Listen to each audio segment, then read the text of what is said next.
You're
watching Blood Politics with Boston Brian.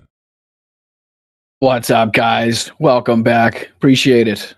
Merry Christmas. Happy holidays. Appreciate you joining me. What a morning it's been. It is incredibly cold outside. It says a balmy 16 degrees Fahrenheit on my laptop, which means it's probably somewhere in the 0 to -2 feels like out here in Boston, which means we had some frozen pipes, not here in my place, but in one of the local restaurants. So we got called out this morning to fix some of those pipes, and upon leaving that job, my truck wouldn't start because it was so goddamn cold. Battery decided to say, you know what, I ain't doing it no more. It's to keep me out in this cold is just not what I was meant for. It actually was, but you know, what are you going to do? But anyways, needless to say, didn't get as much time as I would like to set up the show. So it's going to be one of those, feel them out as you go moments, like a blind gate at a buffet. But thankfully I have Mel around who did a fucking fantabulous job stepping up to create the graphics you see, to put together some of the news stories. Lots happened, and she just kind of did her best to pick and choose from just a few of the things that have gone on during the week. Obviously, the big news story is the the government finally averting the pending crisis and getting the government to be funded once more, at least until March, I believe it is. We'll take a look at that. Elon Musk and Donald Trump are set on a collision course. We had some tragic news coming out of Germany, Christmas market, and just sick people doing sick things, and we'll get into that, unfortunately. But first, let me bring in the chatzos to say hi-zos to everybody. It's a chilly 58 in the desert of California. Rocks, what are you doing? What are you doing? Are you rubbing it in? Is that what you're doing? Are you rubbing it in there? Jesus. Jackie, how are you? What's up, Ricky? How are you? Terpy, what's going on? Thank you for your services. Mr. Spark, what's going on? Hi, Leah. Hi, Maggie. Hi, Vicky. How are you? What's going on, everybody? I appreciate you guys being here. Dragons Marine, how are you? Lou, Fancy, Kelly, Martha, Ask, Tobias, what's happening? Let's fucking go. And I hope everybody got to check out my conversation with Tennessee Brando we had on Wednesday. If you haven't, after this is done, make sure you get to check that out. Also, be sure to hit the like button and subscribe to the channel. That would be fantastic. We just passed 9,000 subscribers, so things are looking up, which is good because, as you hear other channels complain about things going down in the case of TYT. Anyways, lots to get into. I hope you guys are having a wonderful weekend. I hope you guys are getting to spend some quality time with your friends, family, loved ones, whoever it may be. And again, happy holidays, Merry Christmas. Let's get into just a little bit. I want to get into the never-ending chaos that is. Let's see here. Before we get into the news, I just wanted to bring this in, if I may. See here, there was a way where I could do this now. I did try to set this up. Let's see if I remember. I think it was this button. Yep. And then it was this. Let's go. All right, we're learning. We're learning. We're getting there, people. We're getting there. All right, let me bring that in. Add that to the stage. I don't like that one, so I'm going to do... Nope, that ain't the one I want. That ain't the one I want. Not the one I want? We'll do that one. All right. So the never-ending chaos, ex-GOP lawmaker says Musk and Trump on a collision course. And I just wanted to start off with this before we get into the news, because I think this is pretty much what everybody's thinking. You know, there's only, what they used to say in the old Westerns, this town ain't big enough for the both of us, right? So when you have two egos this big, two maniacal maniacs that are as stupid as each one of them are, trying to fight and vie for power in this country, one an oligarch and one the incoming president of the United States, elect, or whatever the fuck you want to call him at this point, degenerate piece of shit in my book. But, you know, what are you going to do? I just want to play a little bit of what this guy has to say. I think it's a little bit lower here. Won't take too long. Won't take too long. Where'd it go? There it is. Boom. Bannon is promising never-ending chaos. I mean, that's what he's suggesting, because that's what we've had. And I have to kind of inform the whole world here that the House Republicans do not have 218 votes on their own to pass a continuing resolution or a debt ceiling. Wait a minute. I thought they had this huge, overwhelming mandate. Everybody's been saying. You got the House, the Senate, the White House, a mandate. You should be able to do whatever the fuck you want, right? I mean, especially when you got Donald Trump telling you that you shouldn't pass it. And you got Elon Musk saying that any Republican that votes for it is, you know, going to fucking feel the wrath, basically. But again, it didn't seem like they were kowtowing too much, but it seems like they're coming to terms with reality here very quickly, that they're not just going to have this overwhelming mandate to just paint this country with a broad red brush. No, they're actually going to have to play by the rules of the Senate still, and the slim majorities that they have. Now or during the next Congress. We all know this. That's why there has to be conversations with the Democrats, because they need the Democrats to vote for these things. And therefore... Wow, that's amazing. It's amazing how quickly it turns. It's amazing how quickly these people come to reality, right? It seems like just the other day they were saying, we don't need Democrats to do shit. We got to fucking, this whole country voted for Donald Trump, basically, right? There's what they were saying. They voted for every piece of one of his policies, every legislation, every stupid idea he had on the campaign trail. That's what they voted for, right? If you're listening to Republican senators and congressmen and talking heads, that's what they want you to believe. But now it seems like, kind of like, Donald Trump's, I can end the Russian invasion into Ukraine in 24 hours after becoming president-elect. Oh, he's walked that back pretty much at every single fucking turn and telling everybody, oh, it's not going to be as easy as we think it's going to be.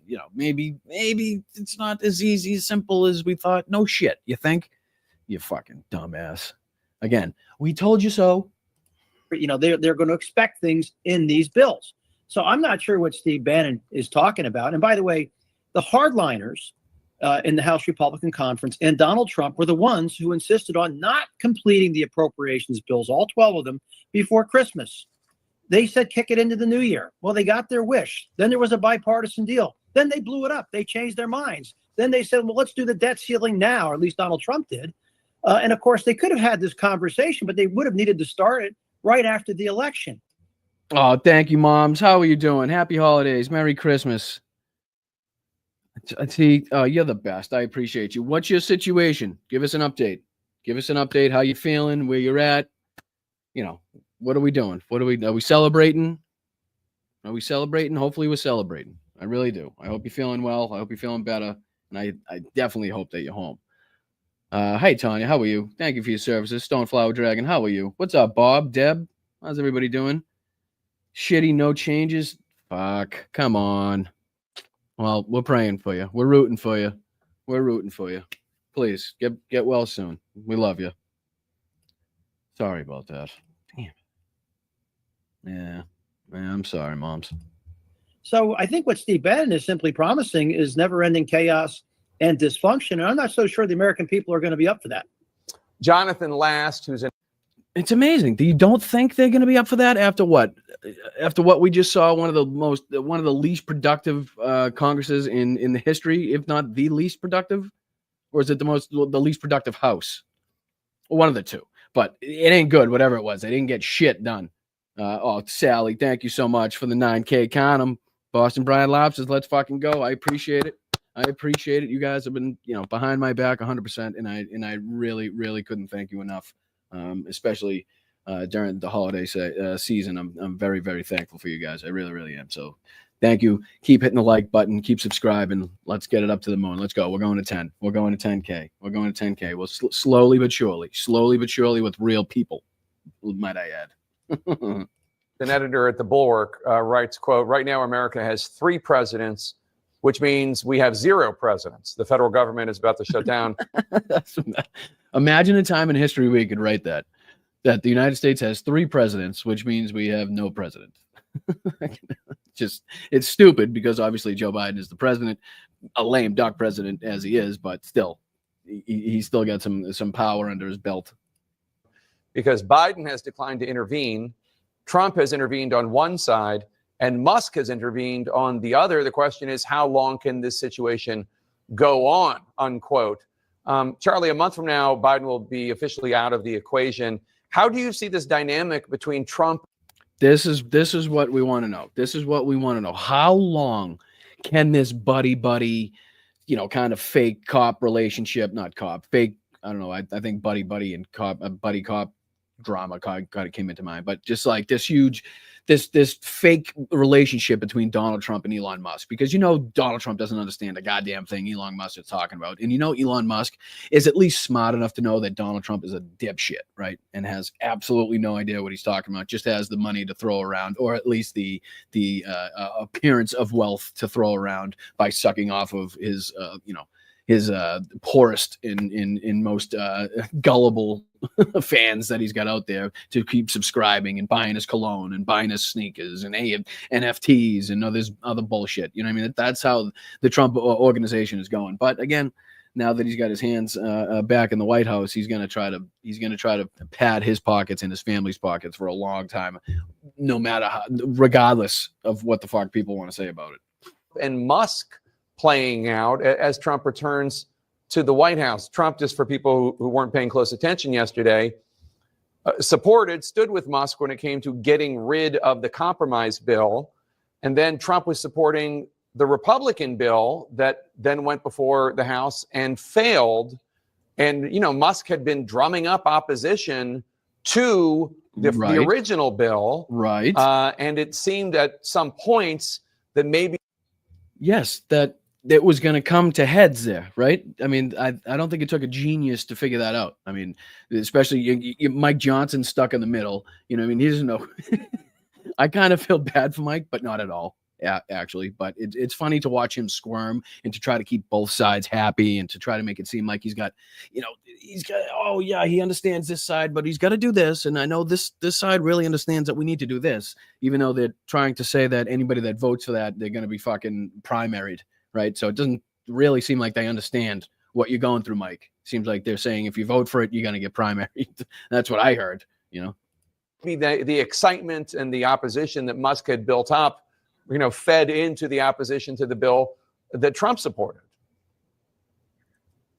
Well, I suspect at some point they're going to be on a collision course, these two men, Donald Trump and Elon Musk. Is Elon Musk is the one who.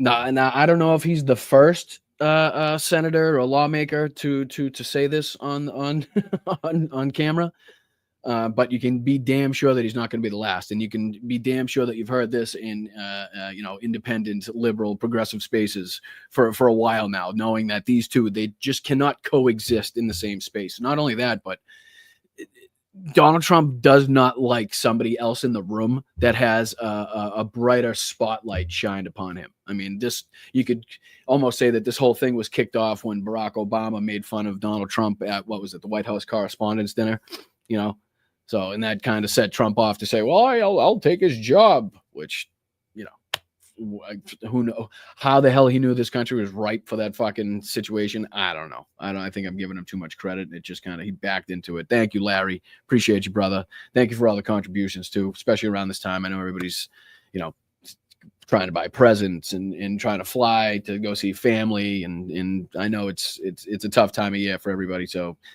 really, really, really big time. Appreciate it, dude. Really. I know it ain't easy around this time, believe me, I know. But yeah, just a couple more minutes of this and we'll get into some of the other news going on this week.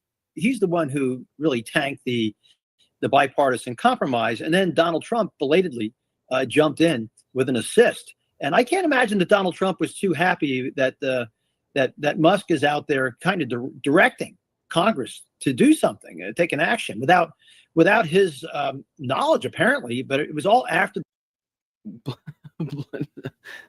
No, I didn't blame you know what I mean? I don't even know if you can hear that, to tell you the truth. I tried fixing my stream deck. I put up a couple new sounds on it just to see if you could do that. So if you could hear that, let me know. Not sure if you could. Yeah, but I just wanted to let you guys know that it's being talked about already. The man hasn't even taken office yet, and it's already being discussed. Okay, how long can this actually go on, inside of GOP lawmaker circles and stuff? This isn't people on the fringes like myself and other independent creators that are just speculating on how long this is, whether or not this can how long this can last. Basically, it's just it's not a question of how long, but when in the next couple weeks really is this going to snap, because Donald Trump ain't going to stand for this. He's not going to stand for it. And then where's that level? You know what I mean? Because he used Elon Musk in a huge way. So, and Elon Musk, as dumb as he is, holds a lot of sway with a lot of I don't know, empty-minded young people, I guess. I don't know what the hell you'd call them, to tell you the truth. Didn't hear the drop? All right. Yeah, I don't know. I'll have to. I've never once had a drop work from this thing since I had it. So I'm still working on that, which is weird because the scene changes work, but that's nothing that you guys need to know. So I don't know why I'm talking about it. Yeah, thank you, Chirpy. Check out the Discord. Check out the Boston Brian public Discord, please. Check it out there. Chirpy does a great job, and they're always live over there. They're always talking about something. They're always getting into trouble over there. There's always some trouble to get into on Discord, right, Chirpy? I don't know about a good computer, Kyle. I don't know about a good computer. Like I said, I don't know too much. I don't have the skill set for a professional computer, but one that is just enough, basically. That's all. I think that's what. Thank you, Sheldon, for the 5 gifted. Appreciate you. All right, enough of this dipshit. Like I said, I just wanted to have you hear. Nope, that's not what I wanted. That's what I wanted. I just wanted to have you. No, it's not. It's not. It's me putting it in. I don't think I'm uploading the sound to it in the right format is what the hell is going on. So it's my utter stupidity. Has nothing to do with the setup. So believe me, it's nothing to do with that. It's how I set it up. But thank you, Sheldon. I do appreciate you. All right, let's get into a little bit of the news. I'm going to get rid of this so it doesn't take up all the computer bandwidth. Already made it quicker. Get rid of that and that. All right, so first thing we want to get into was these. Oh yeah, Elon back in the news. Back in the news. The guy just cannot help himself. He really can't. Nope, that's not what I wanted. Is that what I wanted? Nope, that's what I wanted. Nope. There it is. I knew it was one of the buttons. One of these days we'll get it. One of these days we'll get it. So never good when 700,000 of your vehicles are recalled. Let's just read from this a little bit. Tesla recalls a staggering 700,000 vehicles over concerning fault that increases risk of crashing. Now, I'm not like a car expert or anything, but I'd say something that increases the risk of crashing is bad, right? I think that's bad, especially in 700,000 of your vehicles. But let's go on. Nearly 700,000 have been recalled after a potentially dangerous fault was discovered. Elon Musk's electric vehicle company was found to have an issue with a portion of its cars, which could see people driving in an automobile, which increases the risk of crash. That's just wild to see that for a car manufacturer. According to the manufacturer, it's Model 3, Model Y, and Cybertruck, which are affected by this issue, resulting in a recall letter sent to be out by customers on February 15, 2025. But does it say what the actual problem is? Thankfully, the issue can be resolved via free software update. However, until then, the issue will persist. So basically, until then, you can't drive your vehicle unless it's worth the risk of crash, I guess. What do you do? What do you do if you have those vehicles? Do you just risk it and say, fuck it, maybe it won't happen? I guess. I don't know.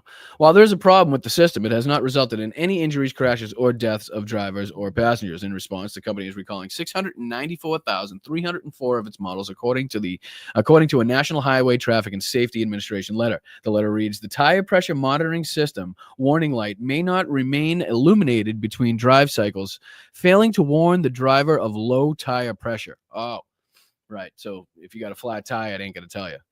Gotcha.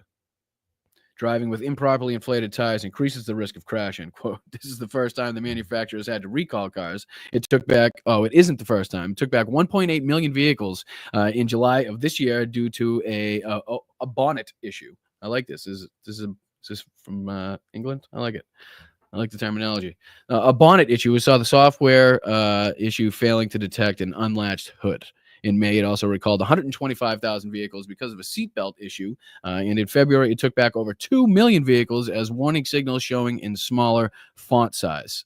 As well as in manufacturing issues, one family has blamed for the death of a 31-year-old on Musk after he crashed his Tesla while using the self-driving and these goddamn ads. While using the self-driving feature on his, what kind of car was it? Autopilot technology. Genesis Giovanni Mendoza Martinez was crushed to death on February 18th, 2023 after using his Tesla's autopilot drive. A lawsuit was filed by Mendoza's parents, Eduardo and Maria, and his brother Caleb, who was also in the car and were injured during the crash.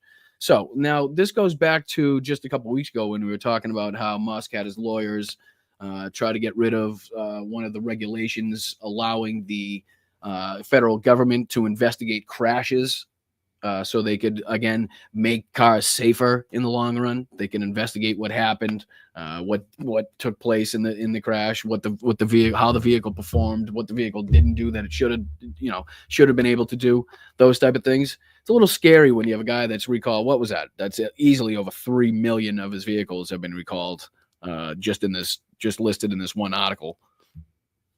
Just unbelievable. And he's back in the news once more because Musk is I think I got something for that. This thing.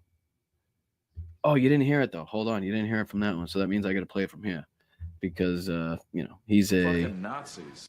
Fucking Nazis. Fucking Nazis. Yes, he is. Yes, he is. All right, so let's do this one. I'm going to bring this one up. This is just wild, too. This is just wild because this is one of those like right-wing parties, right-wing factions that everybody knows is fucking crazy. And now you got Elon Musk out there praising the German party, the AfD, if I could, the Alternative for Germany. And this is just reading a little bit about this party before I read the article, just before we get into it, just so you have a clear understanding of what we're talking about. The Alternative for Germany, Alternative for Deutschland, is a right-wing populist political party in Germany. The AfD opposes immigration into Germany, especially Muslim immigration. The name of the party reflects its resistance to uncontested by mainstream parties policies of Angela Merkel with her resistance on German, what's it say? A German version of there is no alternative. So the German judiciary has classified the party as suspected extremist party. Established in April 2013, AfD narrowly missed the 5% electoral threshold to sit in the Bundestag during the 2013 German federal election. The party won 7 seats in the 2014 European Parliament election in Germany as a member of the European Conservatives and Reformists After securing representation in 14 of the 16 German state parliaments by October 2017, AfD won 94 seats, which is crazy because these people are nuts, and became the third largest party in the country as well as the largest opposition party, and led candidates to the co-vice chair, Alexander Guland and Alice Weitel, the latter having served as the party group leader in the 19th Bundestag. So let's just see here. The founding background. There it is. These people, I'm trying to find some of the lesser saved. These people. Sorry, 1 second here. Petrie's leadership. That's what I wanted to talk about after. Yeah. There's so many examples of these people having done ridiculous stuff. So let's just go. I'll just tell you about the founding of the party. That makes it easy. Just makes it easy. The party was founded on 6 February 2013. The AfD announced its presence to the wider public when it held its first convention in Berlin, elected after the party leadership and adopted a party platform.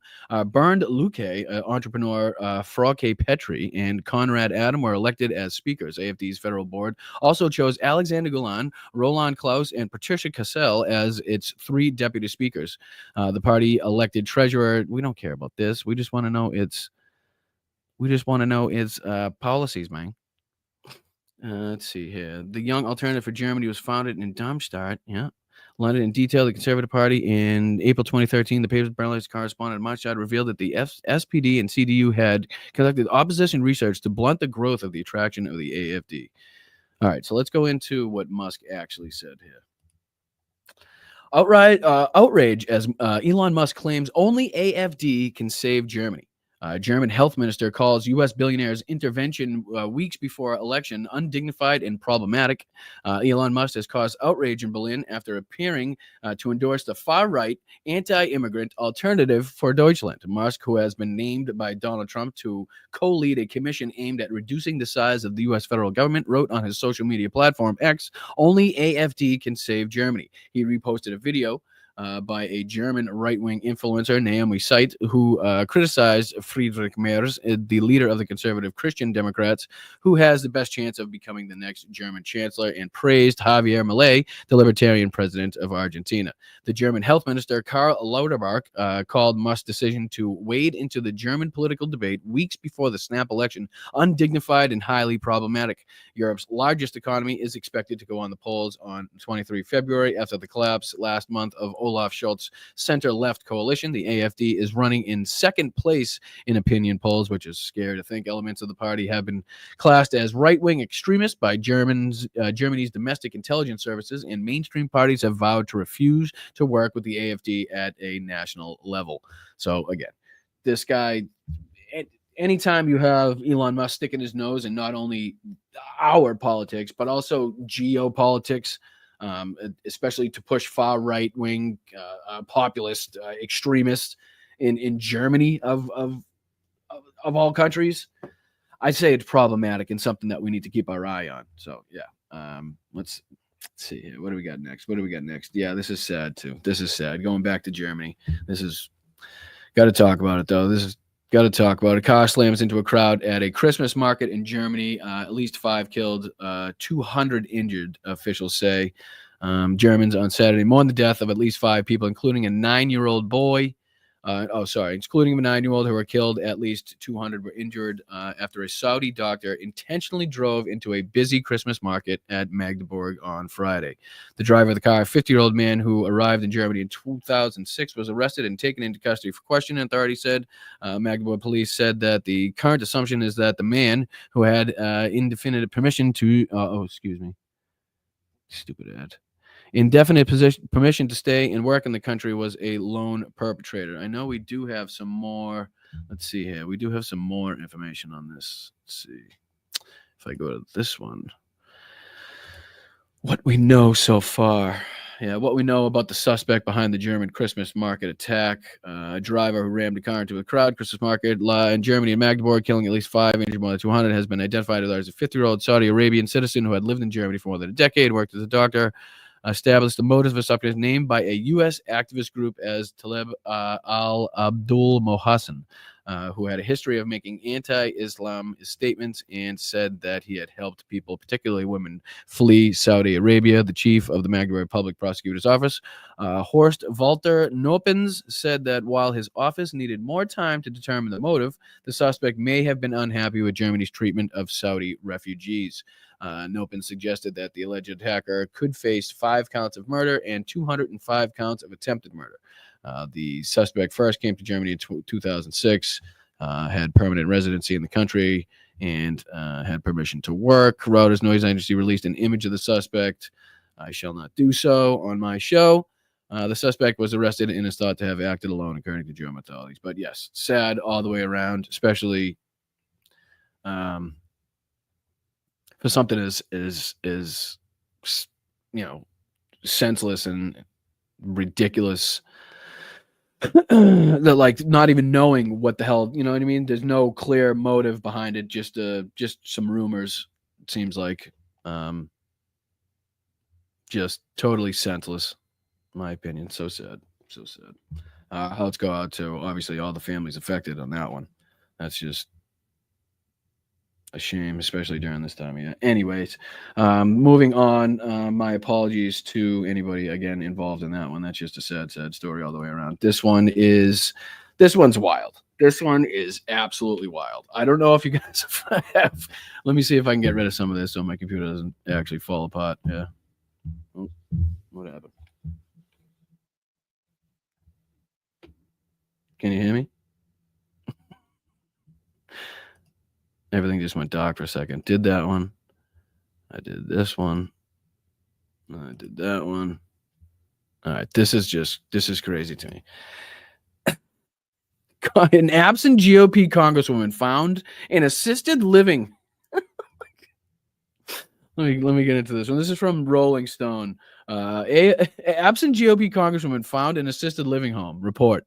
This is from December 22nd, 2024. Hold on. Let me just make sure you guys can hear me because I heard a bunch of beeping and clicking.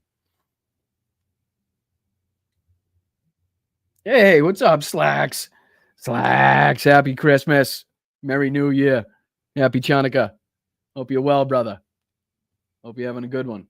Thank you so much. Love to Brian and Mel and Logan. Love to all Briantologists. I appreciate you, my dude. Thank you so much. But yes, you guys can hear me. Everything's good. We see in here. Thank you. All right. Thank you, Michelle. Appreciate you.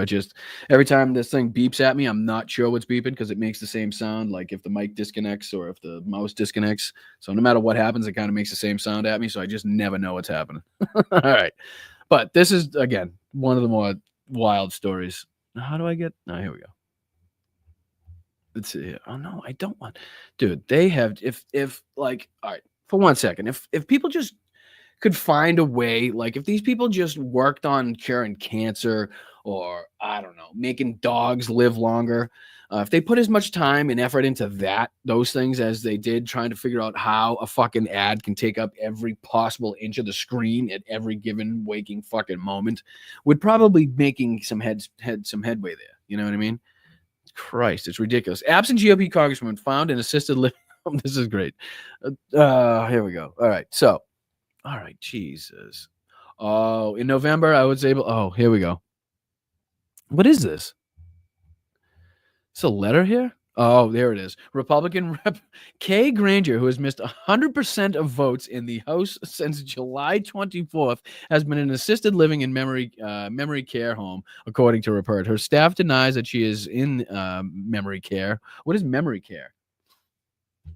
Does anybody know what memory care is? Is that just another word for assisted living for people that have not the best memories? That's hilariously considering MTG was blaming Dems for hiding that one rep or that was in the hospital before a vote. That's right. Josh, that's right too. That's funny. That's funny. Let's see here. But yeah. Oh, for dementia patients. Oh, dementia care, like specifically. Okay. I see what you're saying. Gotcha.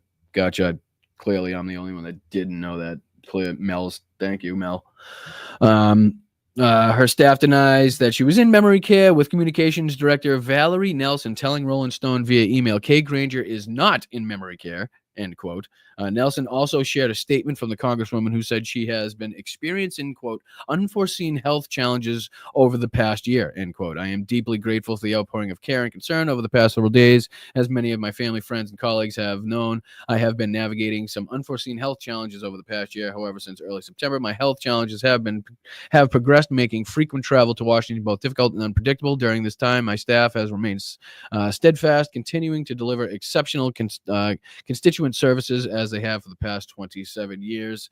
In November, I was able to return to D.C. to hold meetings on behalf of my constituents, express my gratitude to my staff, and oversee the closure of my Washington office. It has been an honor of a lifetime to serve the city of Fort Worth as a city council member, a mayor, and as a member of Congress. Thank you for your continued prayers and support that you have extended to me. Staff writer Carlos Turcos wrote in the Dallas Express that she has received a tip from a Granger constituent who shared that the Congresswoman has been residing at a local memory care and assisted living home for some time after having been found wandering, lost, and confused in her former cultural district, West 7th neighborhood. So he began to look for Granger. Turcos reported that the calls to Granger's D.C. and district's office went straight to voicemail. He found her district office vacant with, quote, no sign of the office continuing to be occupied. Employees in the building where her district office was located say the staff closed the office before Thanksgiving. Hold on. Sorry. Oh, she's been collecting. Jesus. Oh, I got you. Thank you, Mel.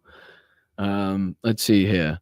So following the tip received, Turcos visited the assisted living and memory care facility where two employees confirmed she had been living there. This is her home. Traditional Senior Living in Fort Worth's Assistant Executive Director Taylor Manzel told Turcos in a video posted to the Dallas Express website. Granger was seen in public on November 18th in Washington, D.C. for the unveiling of her new... I'm missing a lot of stuff in the chat. My bad. Let's see here.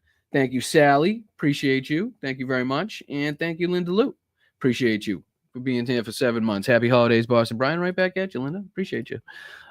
Following the tip received, this is her home, they said, was seen in public of her new portrait and now hangs in the House Appropriations Committee main hearing room. Granger became a chair in January 2023 and announced she would be stepping down from the role in March of this year. She announced she would not seek re-election to Congress in October 23.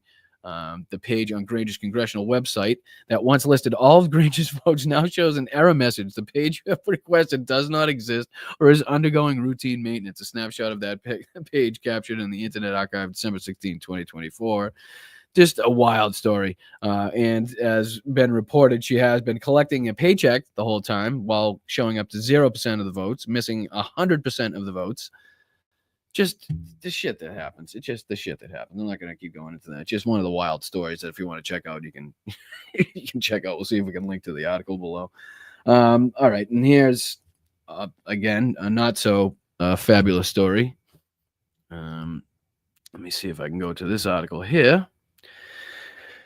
Let's see here. This was this one. So this is a pregnant Kentucky woman cited by police for street camping while in labor. Basically, officer detained woman in a confiscated mattress from under a Louisville overpass after she said her water broke. This is just ridiculously heartless. A homeless woman in Kentucky was cited by police and had her mattress confiscated and destroyed as she went into labor on the streets of Louisville. Local media reported body camera footage obtained by Kentucky Public Radio from the city police force showed Lieutenant Caleb Stewart walking up to a pregnant woman under an overpass in the city's downtown area. The visibly pregnant woman, whom the radio station is not naming, told the officer that her water had broken. I might be going into labor. Is that okay? End quote. I'm leaking out, she added. The woman told Stewart her husband was calling an ambulance, but Stewart also called one for her. As the woman walked into the street to wait for help, Stewart demanded that she stop. Am I being detained? She asked the police officer. Yes, you're being detained. He replied, you're being detained because you're unlawfully camping. Kentucky has a new state law that bans street camping, meaning no person may sleep or set up camp on public property, including sidewalks. Homelessness rights advocates say the law does little to solve the social problems faced by the unhoused and leads to increasing interactions with law enforcement. Stewart walked back to his car to write the citation as city workers put the woman's mattress into a garbage truck. The camera caught Stewart remarking to himself, Quote, so I don't for a second believe this woman is going into labor, end quote. Which is clearly, just what you would expect. What you would expect from a first responder, right? From a police officer, a male, obviously, who absolutely has no fucking clue whatsoever what it would look, feel, or sound like to be going into labor, right? It's not his decision to make. Just call the fucking ambulance, right? Make sure it gets there quick. Let them decide what the fuck is going on. This is just ridiculously heartless. Let's see here. The woman gave birth later that day, according to his public attorney, the public defender Ryan DeStiner. The family is now in a shelter. The quote reality for her is for anyone who's homeless in Kentucky is that they're constantly and unavoidably breaking this law. What she needed was help and compassion, and instead she was met with violence. Just unbelievable shit. Let me go back to the Chatskis. How you doing, Chatskis? Where are you? Let me get rid of this. Oh, I'm big. I don't want to be big. I want that one right there. Oh, let's go to Christmas too. Jingle bells, jingle bells. So how are we doing? Some shitty news in there as usual, as is typical for a a week in politics and geopolitics around the world.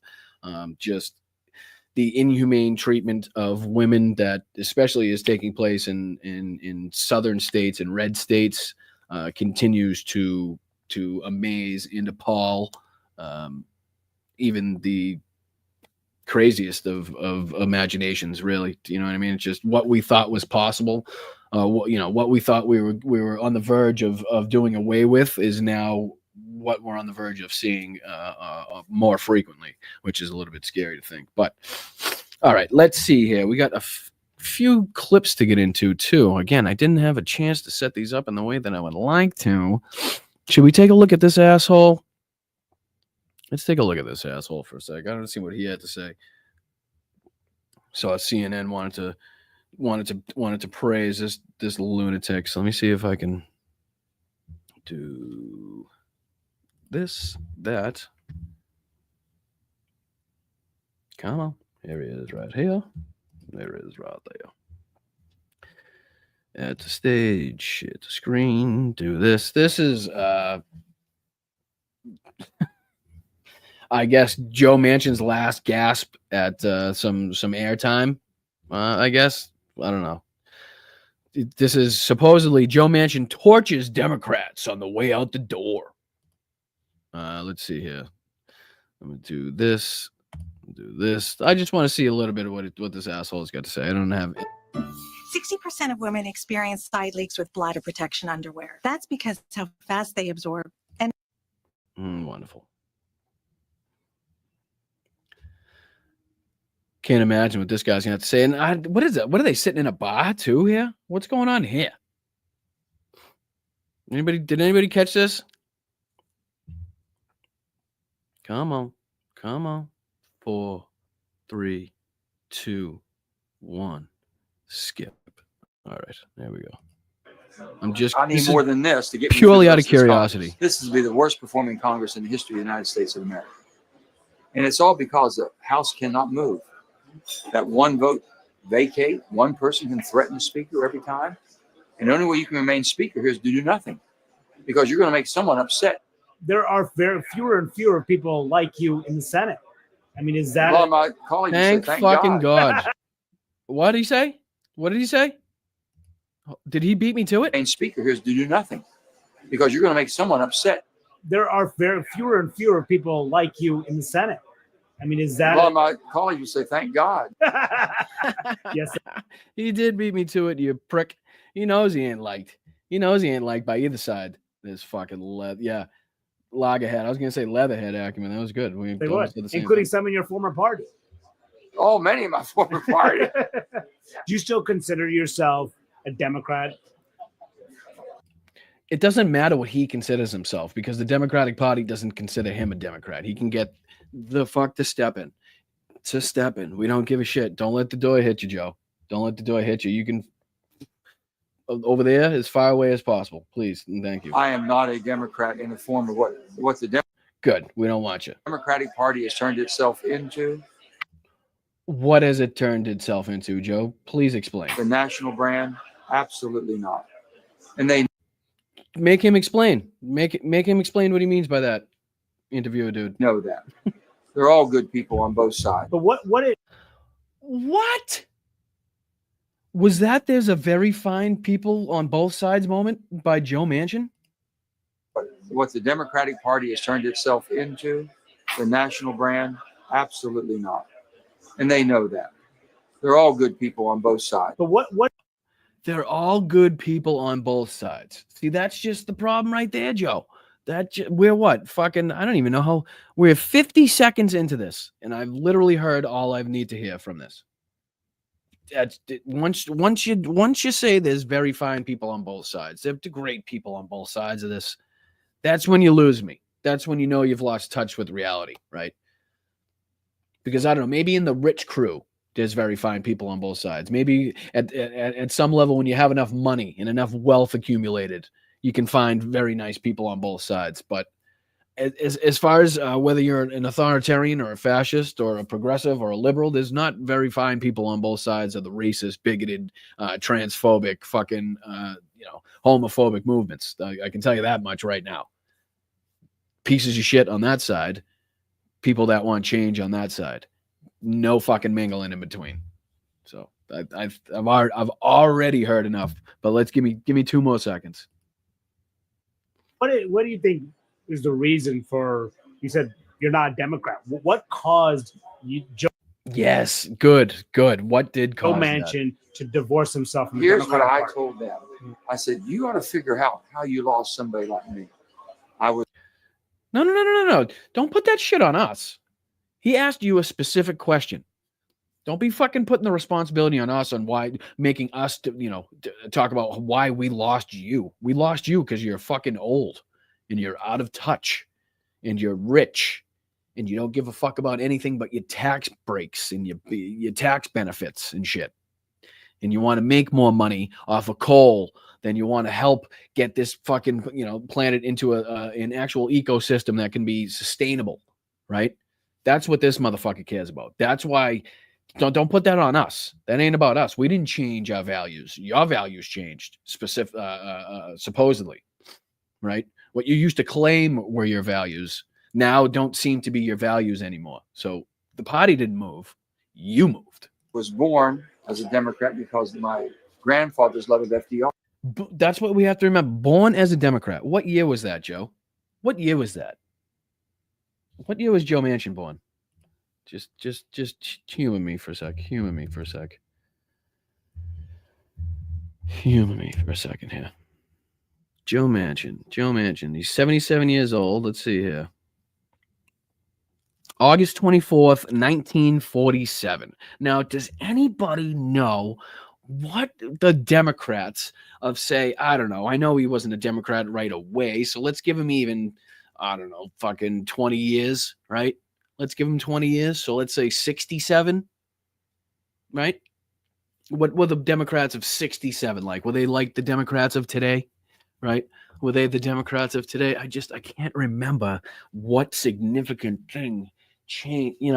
Maybe one day we'll talk about it, but I just, as Joe Manchin wants you to believe, the Democrats of 1967 are the exact same as the Democrats of 2024. Fucking, does anybody believe that shit? I was a very strong Democrat because of my family's love of John Fitzgerald Kennedy. I came through the whole Don't do that. Don't do that. iteration. And then I was a Democrat in West Virginia, and it's always been a 75-80% plurality of Democrat. Right. And a Democrat in West Virginia is like what? A moderate Republican in a blue state somewhere else, right?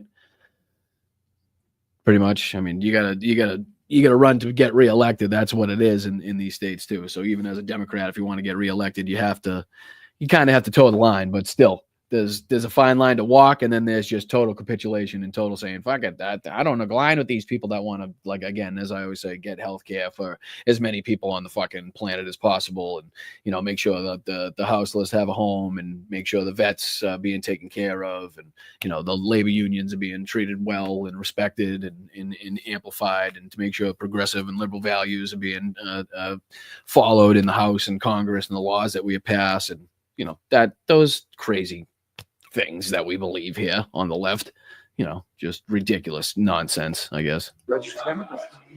But there was a split. I was never in the liberal side of it. I was never in the establishment side. Bored. All right, I'm done with them. I'm done with them.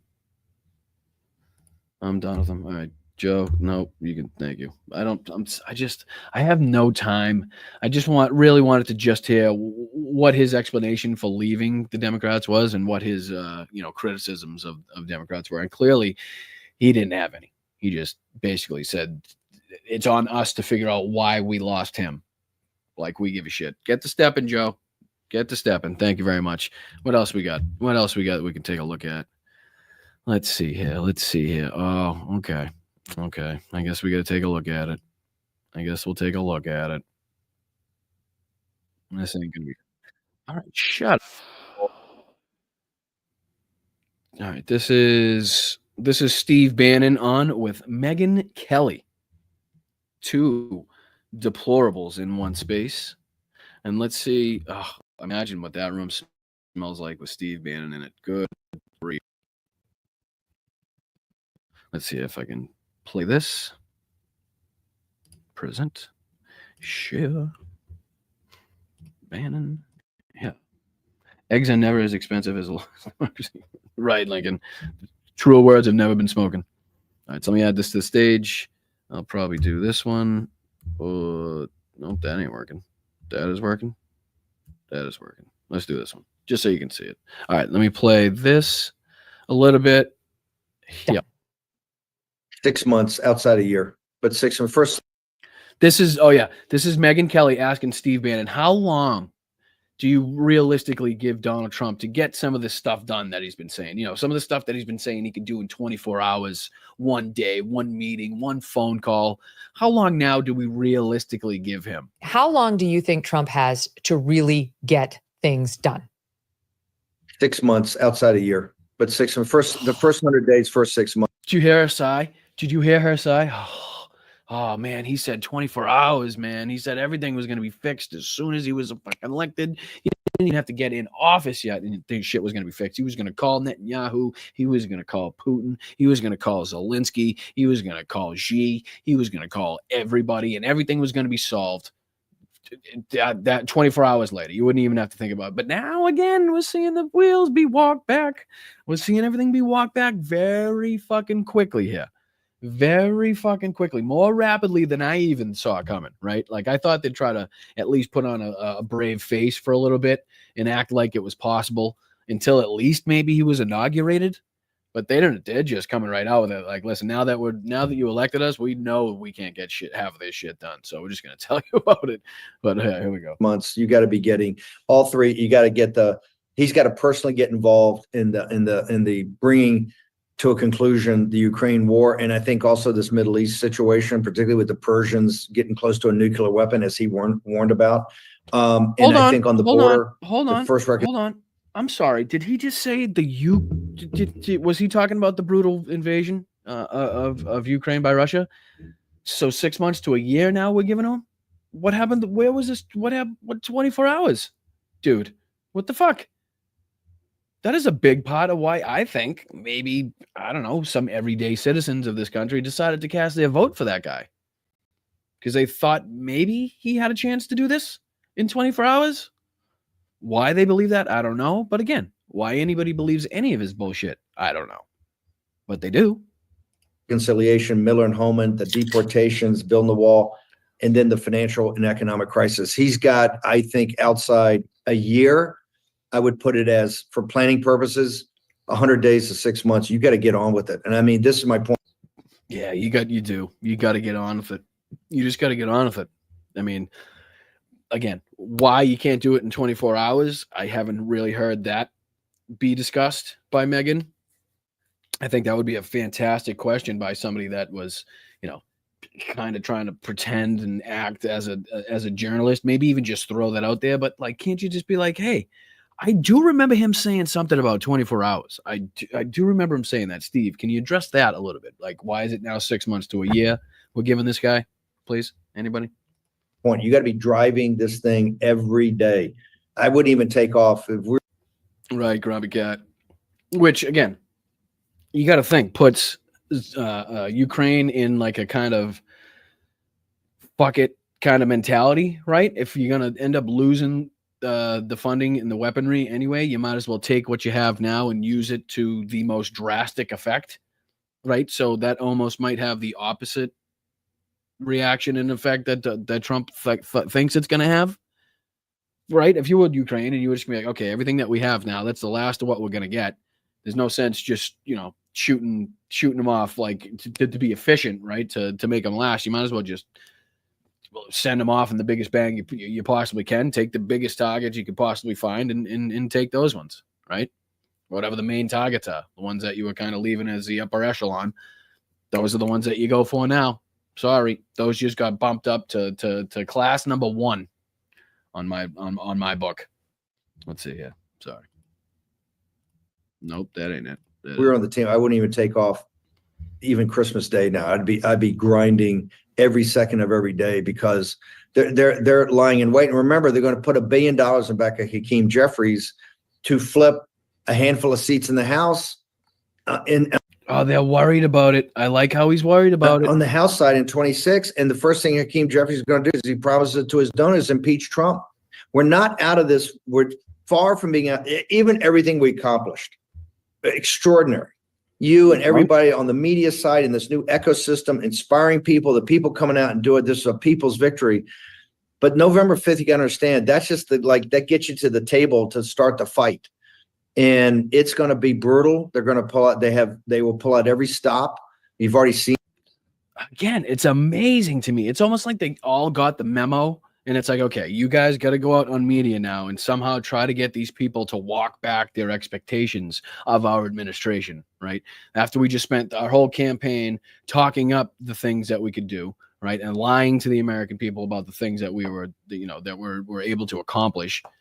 Now what you have to do is immediately go out and walk back their expectations so that the criticisms are at a minimal when we inevitably don't get any of this shit done that we said and promised that we were going to get done. Seen this and what they've tried to do, President Trump, and their goal and objective is to flip the House in 2 years.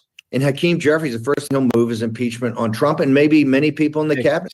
Steve, you're damn fucking right it is. You're damn fucking right it is. We're coming for that House. We're coming for the House. 20. Oh boy, are we coming for that?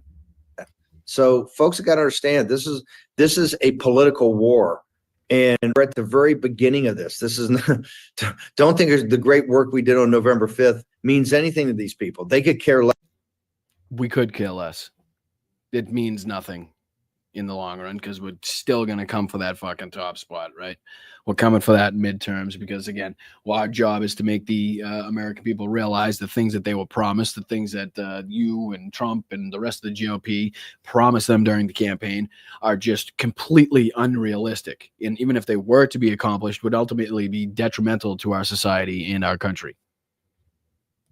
Less. They're going to fight with every tool they have.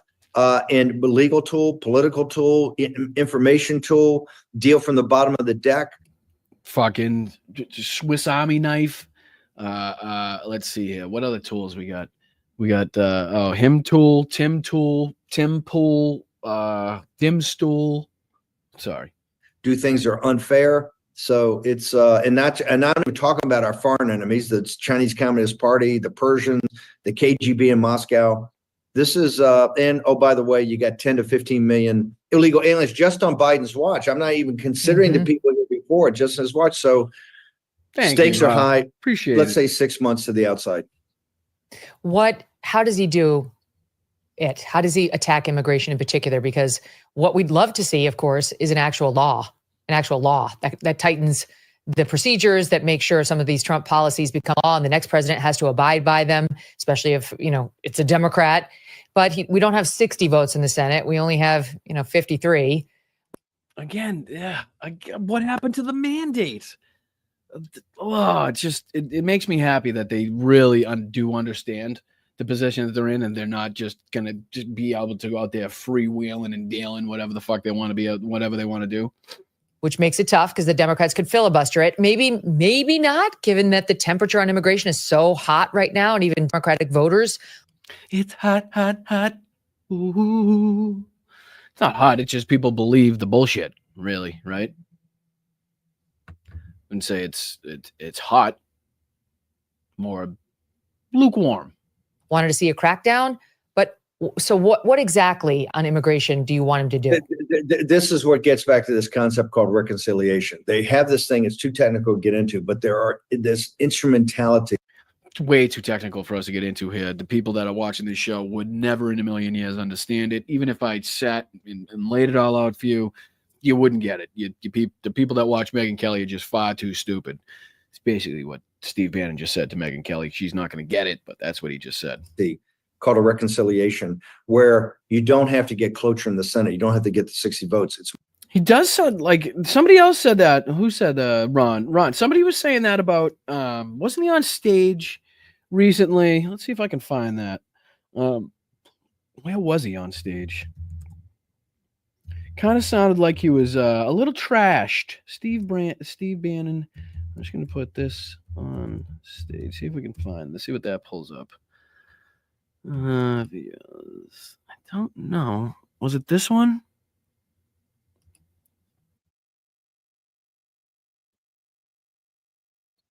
Commander, the mystic of MAGA, Stephen K. Bannon. I think it was. Yo! Did he just call him the honey badger? I'm sorry. That's just catching up with me now. That one's just catching up with me. The honey badger? The honey badger? I have yet to see on a documentary a honey badger be a fucking wart-faced, just screeching of a fucking like when, why, who, what, who gave him that nickname? But I think this is the one they were saying that he was maybe slightly intoxicated on stage.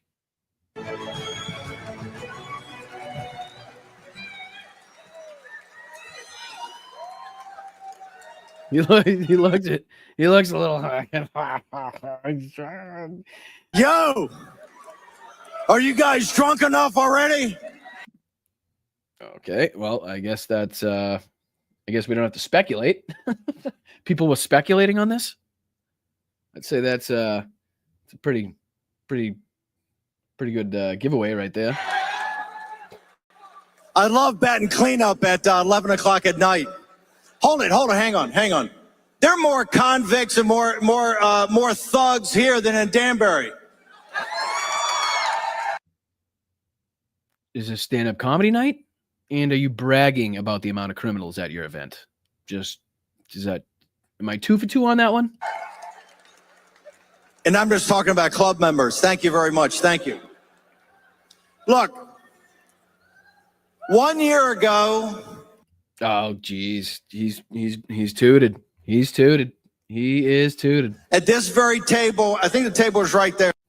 Might have been right there. Maybe it could have been over there. Was it over there? Jimmy, was it there? Where was that table last year? Where was the table? Is Jimmy even here? Jimmy was over there last year. Or was he over there last year? This is wonderful. There. Gavin Wax turned to then President Donald Trump, because Trump won 2020, did he not? He did not. Was Trump the true president or not? Or not. I can't hear you. I said or not. Gavin Wax sat right there with the President of the United States, and he says,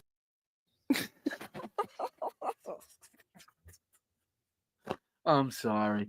I'm sorry. If there's anything that I can take less seriously than a sober Steve Bannon, is a shit-faced Steve Bannon. It's near impossible. It's near Guess what? impossible. We want to have you come to South Bronx. We're going to have a huge rally. Okay? That was on Inauguration Day this year. It'll be 400 days since that happened. And what? But who's counting? And what did the New York Young Republicans Club do? What did the Young Republicans? Hold on. Give me that one again. Ossifer. I'm not as thinky as you drunk I am. It's just the cat was driving a second ago. On Inauguration Day this year, it'll be 400 days since that happened. And what did the New York Young Republicans Club do?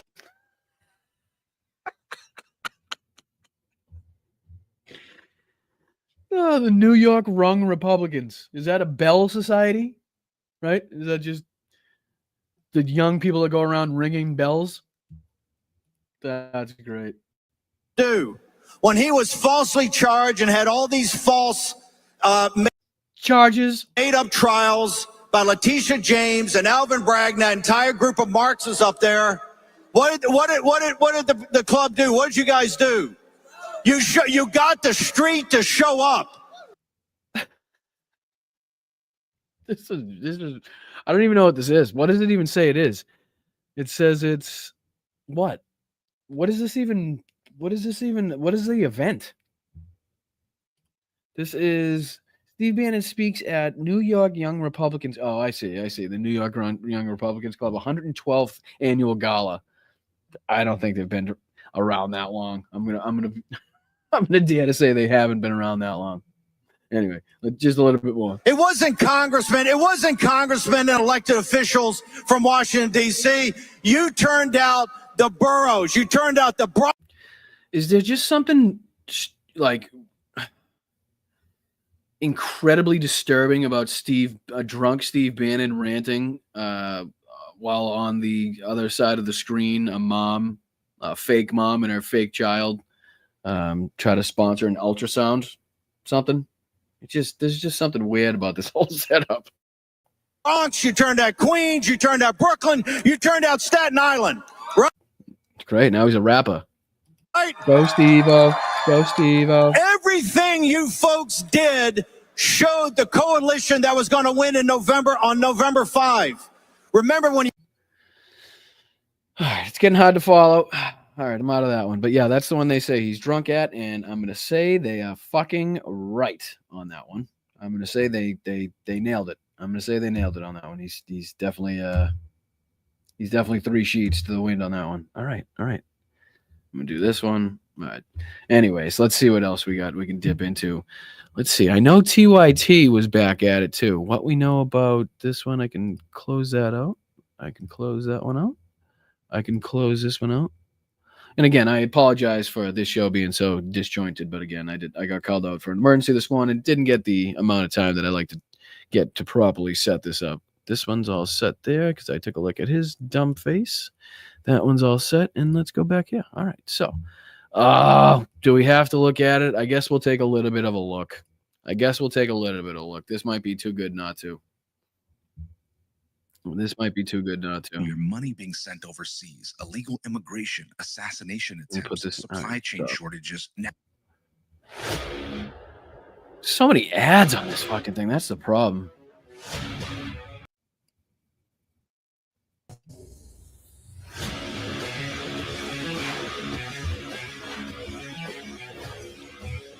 Good Lord. There it is. One has any knowledge. We're spending... Sorry. Just right off the bat. Look, it already says, I just clicked off an ad. It already says ad begins in 5 billions seconds. Maintaining these things, paying for people who are working from home, probably walking their dog. Lose 50 pounds no, without I refuse dieting to go or ad-free and exercise. give Rumble This turmeric any of my hack money. is sweeping the nation. So I apologize. And we're but I'm taking skipping these. side jobs. But we're going to go back here. And it's no big deal. And then a whole... All right, here we go. Let me give you the title of this one. Let me give you the title of this one because this is just cracks me up, right? Knowing what we know about the whole drone bullshit nowadays, right? How long it's been, the numerous statements put out by the federal government, people talking about aliens and they're pointing out planes, people talking about aliens and they're pointing out fucking different planets and so it's been amazing. This was posted, no joke. What was it? 2 days ago. What's today's date? Hold on. What's today's date? Today's the 22nd. All right. So almost 3 days ago. In 3 hours, it'll be 3 days ago. And he's just now putting out, what are these mystery drones? Like, all these people, they say they're right on top of the late breaking news, right? And everybody should get their news from Republican sources. And this is, let's just see what we get here. Let's see what we get. I think I have to skip it. Hey guys, welcome to another huge episode of Triggered. Today we're bringing... I'm sorry, but could you watch an entire episode of this? Could you honestly, after that intro, right? We could have used him in my area night before last. We just sticked on Junior, hold him up by his feet, let him just fucking sniff his way through the snow in your walkway. All you gotta do is walk in a clean path, making sure to overlap where he last snorted. I guarantee he's more efficient than a snowblower. I guarantee, Brad, he is more efficient than a snowblower. I would almost, you don't have to gas him up. You don't have to gas him up. Well, you do, but I'm sure he comes with his own buddy Pablo for that. So you wouldn't have to worry about it. Anyways, let's get into it. I just want to, maybe we can have a good laugh here on the holiday season. Maybe we could laugh at an idiot without getting into too much seriousness, let's say. Yeah, let's check this out. Bringing back UFO and UAP expert, former Army counter... We're doing well. We're doing well so far. Formy Army. What's a Formy Army? That's what I want to know. What is a Formy Army? Give me that again, Don. Give me that again. Intelligence agent Lou. Welcome to another huge episode of Triggered. Today we're bringing back UFO and UAP expert, former Army counterintelligence agent Lou Elizondo. He struggles through every single one of these, dude. He struggles so bad through this, and it's embarrassing. And I don't get it. What does this have for? I'm curious what this has for viewage. Let me just take a look here. He's got 1.54 million followers on here, and this has, where do you even find out? I don't even know. Oh, 1.24 thousand likes. 1.24 thousand likes. Don't think that's a good ratio when you have over 1 million subscribers, right? Or followers or whatever they may be. That can't be good. That just cannot be good. Okay, back into it. Sorry. Just I had to know. With these mysterious drones in New Jersey, New York, all over the country, and now all over the world in the news. All over the world now, huh? Wow. They've gone worldwide. They've branched out. They really have.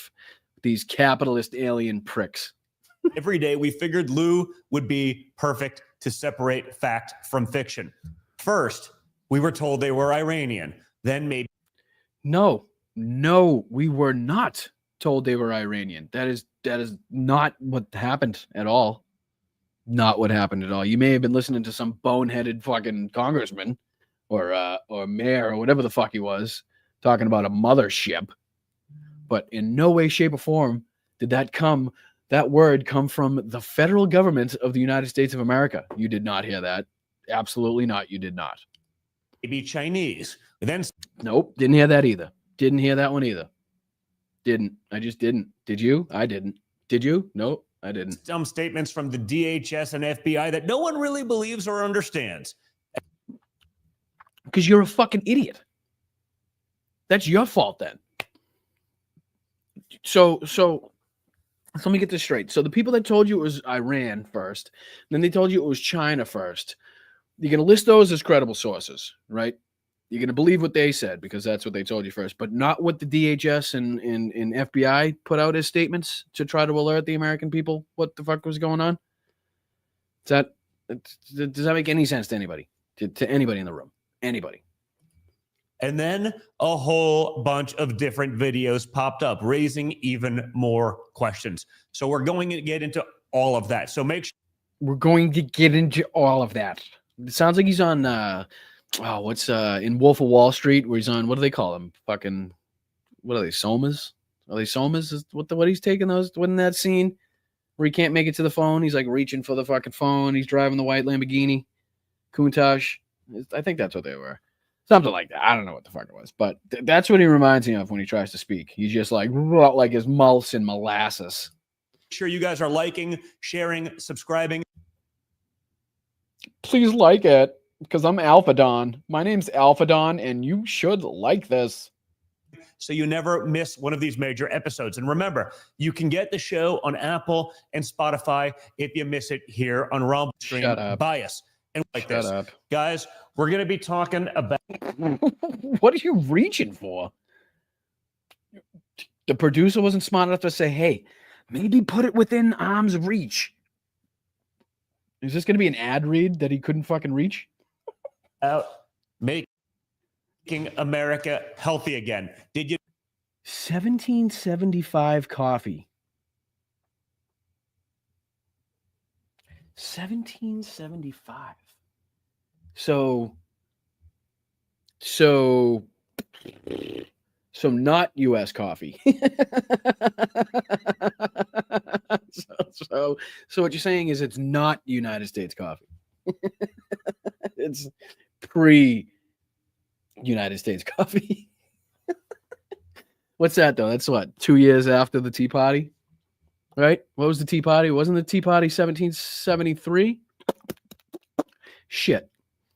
Now I'm second-guessing myself. Boston Tea Party, 1773. Right?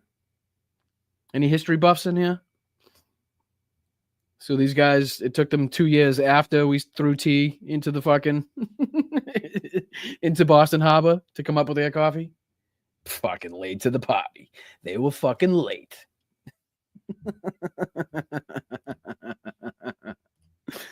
Oh man. All right, let's continue. Well, you know that 45% of the coffee you drink could be loaded with mold toxins, and even after roasting, these toxins can still be there. Now, why the fuck should I be an expert on it? Yeah. December 16th, 1773. Let's go. Don't tell me I'm not an expert. Tell me how many fucking people in this chat knew when the Boston Tea Party was. What year? At least I knew that much. Christ's sakes. I'm probably better than most Bostonians in that regard. Thank you, Celty Sylvester. I appreciate you. Let's go. That's where 1775 coffee comes in. Oh, Jesus. I can't believe I was still playing that. My apologies. All right. Get out of here. Longest ad read ever. Here we go. Elsewhere. What are they? Whose are they? And they're drones. they're drones, and they're individuals drones most of the time. Yeah. So, any further questions? What are they actually doing? Flying. Just flying. You know, with FAA regulation lights and. You know, make sure you could see them. And a lot of the photos that you were seeing and video you were seeing wasn't even drones at all. It was just regular, normal flight traffic and, you know, planes that normally take up the sky in that area, which is notably the most heavily populated airspace, I think, in the world, if I'm not mistaken, but damn sure in the fucking country. I know that. These so-called questions that the so-called experts and government officials seemingly don't want to answer.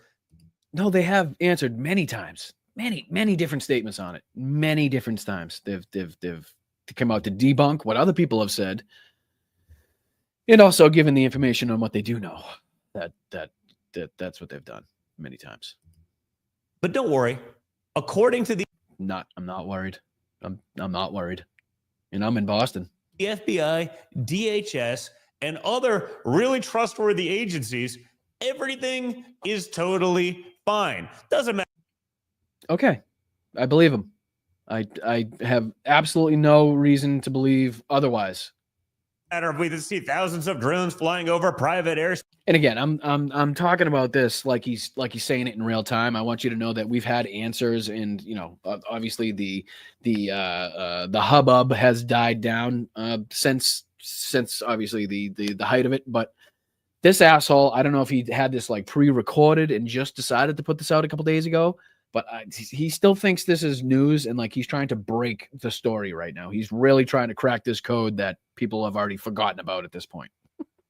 Space or over airports that would never be allowed to have other drones over doesn't mean you're not a child. You're a Oh, for Christ's sakes, Rumble.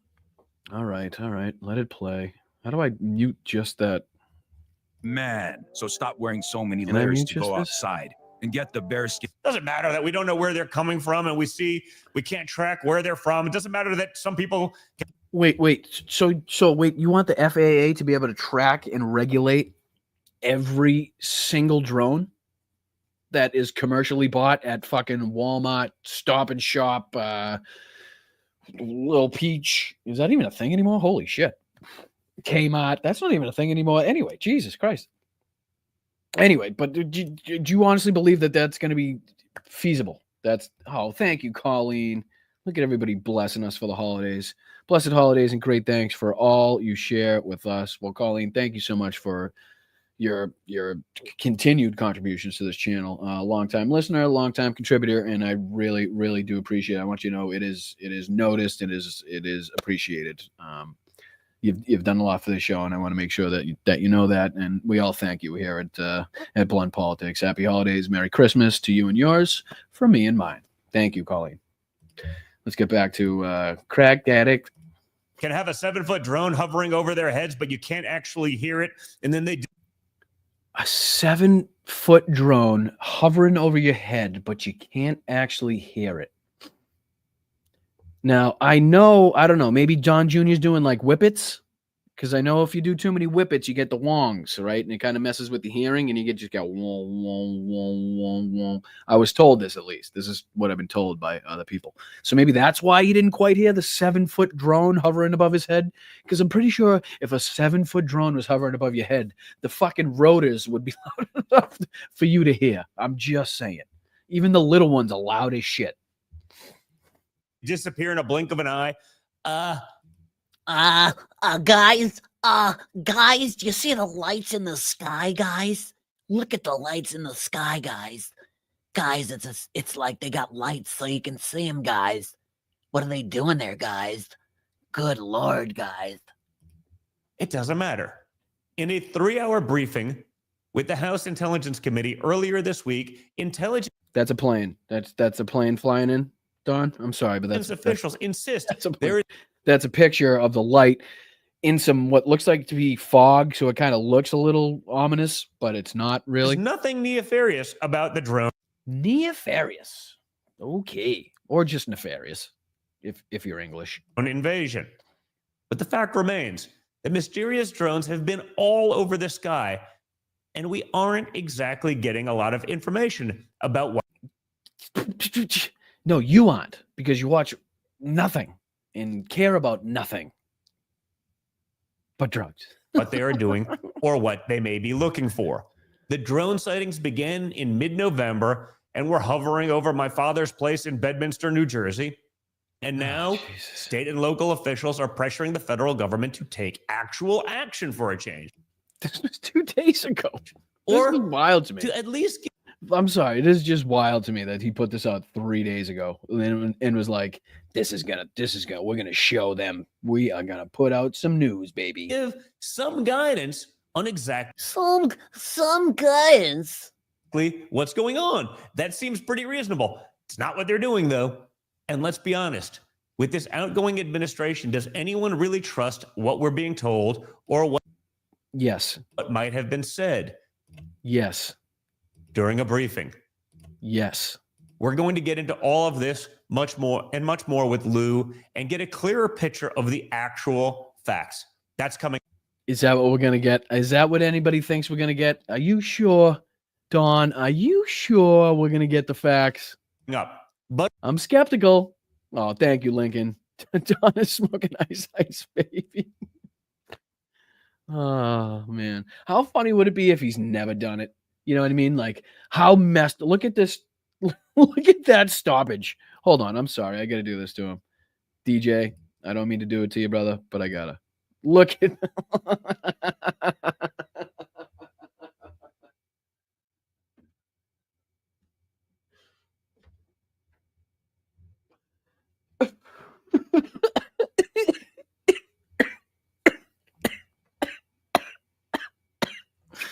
I don't know, Lincoln. I don't know if there's a better. I don't know if there's a better case to be made than that fucking than that still shot. Oh shit. Oh, the timing. Oh, the timing's impeccable. Oh, good job. Oh, hold on. Can I control it to like I don't know how quickly I can. I can't control it.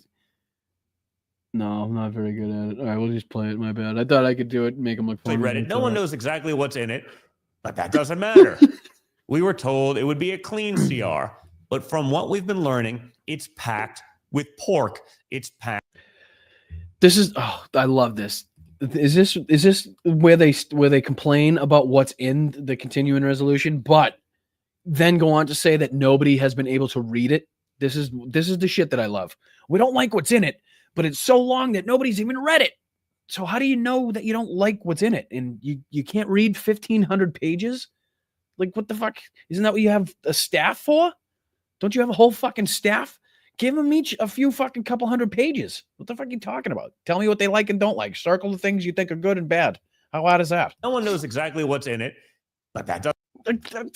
It literally is next line. I love it. It's filled with pork, but nobody knows what's in it. Let's go through that one more time, please. Just for the people in the back. I know we can't stand Don Jr. Probably not going to get anything great out of this, anything substantial out of this, but a laugh at him, which is always fun, especially during the holiday season. It's always good to laugh. You always want to laugh, especially at Don Jr.'s expense. But yeah, this is the best part. I love it. It's filled with pork. Can't vote for it. It's a bunch of bullshit. But we also have no fucking idea what's in there. So please tell me how those things match up in your brain. One more time. It's the end of the year, and yet again, Congress is trying to rush through a massive 1,500-page CR. 1,500 pages, and I bet the words are small. Like, who could read that? People don't read anymore. People don't read. To fund the government through spring. Now, they put it out, gives you a day to read 1,500 pages with it. I knew it. I knew it. I fucking knew it. I love it. Jesus Christ, these motherfuckers. A lot of detail, so no one actually checks. No one's actually read it. No one. In a lot of details. He literally just said that. It tells you in a lot of details what the fuck they're trying to do, but nobody can read it. You have a staff. These people have an entire staff dedicated to doing what these congressmen and women would like them to do, which could be to be tasked with going through the 1,500-page bill. And again, like I said, circling what you think I, knowing my politics and working in my staff, would either love, hate, or would vote for. It's not that fucking difficult. It's really not that difficult. 1,500 pages, not that fucking much if you can separate it in your staff. And again, sit down and read it. And there's people that read multiple books in days. Come on. No one knows exactly what's in it, but that doesn't matter. We were told it would be a clean CR, but from what we've been learning, it's packed with pork. Which means what he's being told. When I just want to clarify, when he says what we've been learning, that means what I've been told by the people in my circle. I just want to clarify his English on that. May not have been with waste. Clear. We're doubling up and tripling up on things, basically bribing other congressmen with little pet projects so that they vote for this thing. But listen, guys, I'm kind of all for it. Listen, if Elon and Don Senior want to fucking go toe to toe, right, and they want to make that the focus of what's going on, And Don and Trump's more focused on what Elon's doing, and Elon's more focused on trying to get ahead of a foot in the door, up and over what Donald Trump has, then maybe that just might soak up enough of their fucking time and energy where they can't, fuck up other places. You know what I mean? But again, who knows? Who knows what's to come with these two? I know it's going to come to a head at some point where the more admiration and respect Elon gets, if he were to get it from a certain subsection of the community, of the country, that's going to play right against Donald Trump's worst fears that, he's kind of slipping. He's getting old. Maybe he's not the head of the party anymore. Maybe there's this new blood to take over, and maybe it is somebody kind of out of his league, especially money wise. Owning Twitter, having sway, on social media, that type of thing. Maybe he's kind of seen like he's almost met his match here, and maybe he's created a monster. You can't one day be all about Doge and then also be about this. I'm talking to you, Republicans from the. And again, like I said, if they're going to cause a rift in Republicans, if Republicans are going to be fighting each other instead of going after Democrats, I think that could be a good thing, right? Any distraction for these people, throw them a little bone on a stick, let them fucking run around like puppies chasing it, knowing they can't get it. You know what I mean? As long as they just keep their mind focused on themselves. Let us, the big boys, the adults in the room, we'll govern. We'll make sure that shit gets passed and, the country stays funded. And, we'll take it from here. You guys, you want to eat each other? You want to eat your young? Go ahead. That all you. Elon set it up for you guys to do that. Mike Johnson's already in the middle. We played earlier in the show, Republican GOP congressman, lawmaker saying that, it's going to come to a head. Between Elon Musk and Donald Trump. It's just that's the way it's been set up. They're now putting Republicans against Republicans, and guess what? I'm fucking here to see it. I am fucking here for it. Swamp. You can't put this square in that circle. It doesn't work. You can't have it both ways. The American people want answers. I know Congress wants to get home for Christmas and then rush this stuff at the last minute before we can find what's actually in it. Remember Nancy Pelosi? You just got to vote for it, and then we'll figure out what's actually in it. And as Senator Mike Lee pointed out, what do RFK Stadium, $50 billion for Big Pharma, and new RFK Stadium? Is that what he just said? Smithsonian museums have to do for Americans devastated by the hurricanes? Seemingly nothing, but I guess that's how you get people to. So he's mad about Smithsonian museums, right? He's mad that there's some funding in there for Smithsonian museums.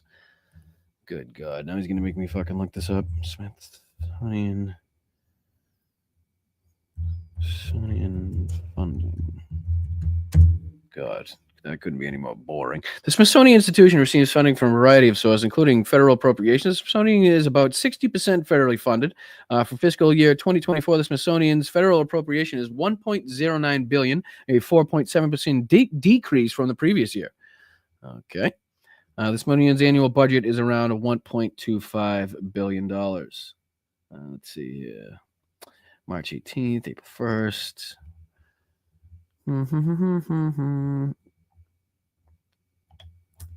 Yeah, so it seems like a 4.7% decrease from the previous year, and now they're trying to fund 2025, which I guarantee they're not going to see an increase. Let's just see here. To actually act and do what's right for the American. Hold on, RFK Stadium is falling down. They want to rebuild for the football team. I didn't even know RFK Stadium was a thing. Let me see if I can look that up. Didn't even know that was a thing. When the fuck did it become that?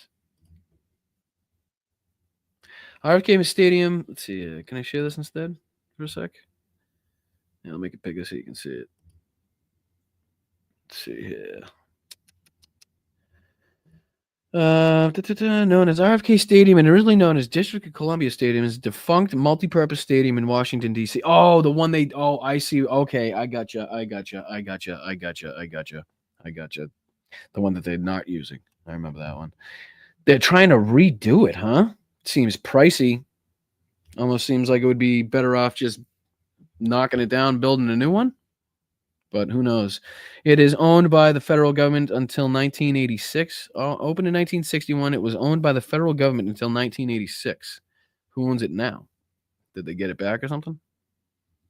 A bill extended the lease by 99 years, passed the House on February 8, 2024, and passed the Senate on December 21st, 2024. This would give Washington Commanders an option to return to Washington, D.C. to play in a rebuilt RFK Stadium after their lease at Northwest Stadium expires in 2027. Josh Harris, owner of the Washington Commanders, has stated that he expects the new RFK Stadium will be completed by 2030. Harris plans to have the Commanders return to the stadium as tenants following the completion. Just seems fucking crazy to try to rebuild an old stadium like that, especially with all the new technology that has to be put into these stadiums or could be put into these stadiums. But again, who the hell am I? I'm not a planner. Share this back to this instead. Let's go back to here. But yeah, thank you, Diane or Benny or both of you for letting me know that. I do appreciate it. I very much appreciate it. And make sure everybody checks out 24th Century Suffragettes to get a woman's perspective on what's going on, which is much needed in today's society. So make sure you check them out. I appreciate it. Merry Christmas to you guys. 5 eggs as well. See, DC tickets. Judy's on fire. Judy's on fire today. Let's go, Judy. Let's go. I don't blame you. All right. Let's see. 235. Do I want to get into? All right, bear with me for a second. I don't know if I can.